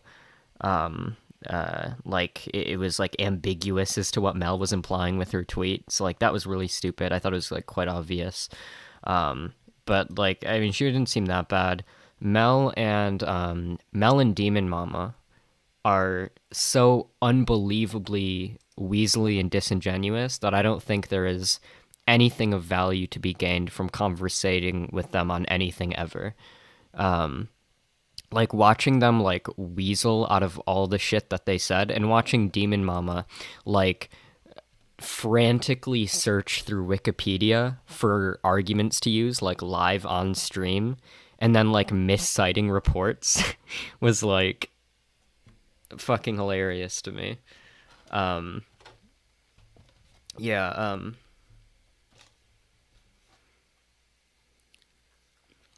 I don't know if I'm gonna upload that because most of the conversation was pretty boring. Honestly, I might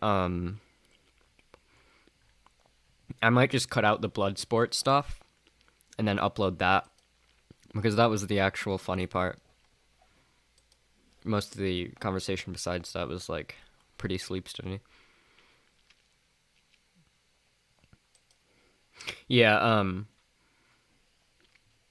holy shit, like every single time that I've like engaged with Demon Mama or Demon Mama's content, somehow like every time I start off thinking I can't have a lower opinion of her, and then every time she like somehow lowers it.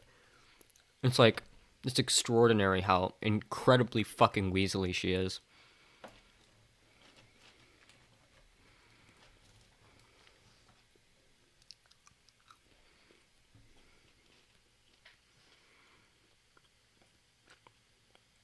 Bloodsport is based? Yeah, I agree. That's why that's the only part of the conversation I'm going to upload. If I upload any of it. I don't know, editing is boring, so I might just like neglect it.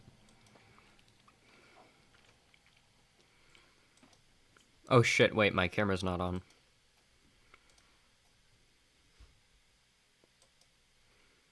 Oh, well, I'm about to stop streaming anyways, so I don't know what the point of this is.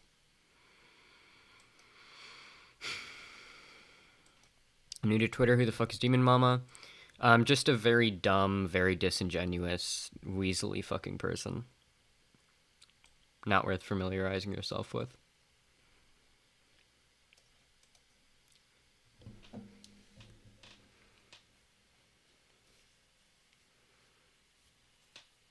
Okay. I thought the opposite would be better. The beginning was so unproductive that it got interesting for people. I totally disagree. The beginning was funny as fuck. I'm happy that I got the opportunity to point out how unbelievably fucking weaselly and dumb Demon Mama and Mel are. The latter part was just like people like Demon Mama just fucking proselytizing about shit that nobody disagrees with. Like, we should take cults more seriously, guys. And like, wow, the ATF really fucked up in some ways, didn't they? It's like, yeah, no shit, nobody disagrees. Can we like move the fuck on? Holy shit.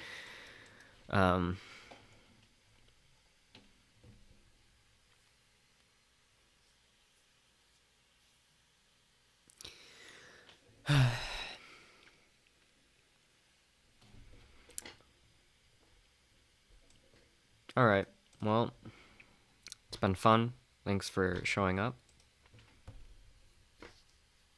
Take care, everyone. Good night. Demon Hour essentially showing she hasn't read anything about Waco is really funny. That was really funny. It was so funny. She was literally like getting arguments on the spot from Wikipedia. Like, the fire was whether or not the fire started was like controversial, and then I was like, and then I was like, no, it really wasn't. Here's all the evidence. And she was like, well, there was some controversy. And I was like, okay, well, what's your evidence to the contrary of what I'm saying? She was like, well, I've watched stuff, and there's this DOJ report that says this. And then, like, when the DOJ report, like, didn't say that, she, like, totally switched what her fucking argument was. Like, initially, she was like, oh, this is evidence that the Fed started the fire. And then after it was pointed out that it's not evidence of that, Demon Mama was like, well, all I'm saying is that the fact that the feds lied about the incendiary canisters probably, maybe motivates some extremism or some skepticism of government that's probably unhealthy. It's like, yeah, that's really true. It's also not what your argument was, but just so unbelievably weaselly. Oh yeah, and then like the constant like just fucking doing this like fucking cringy, brain dead, like preachy proselytizing where she just talked for like 15 minutes, and then like after making like 5 different arguments, if you tried to like interject something, she'd be like, "Can I fucking finish? I can't finish a single sentence." Like, oh my god.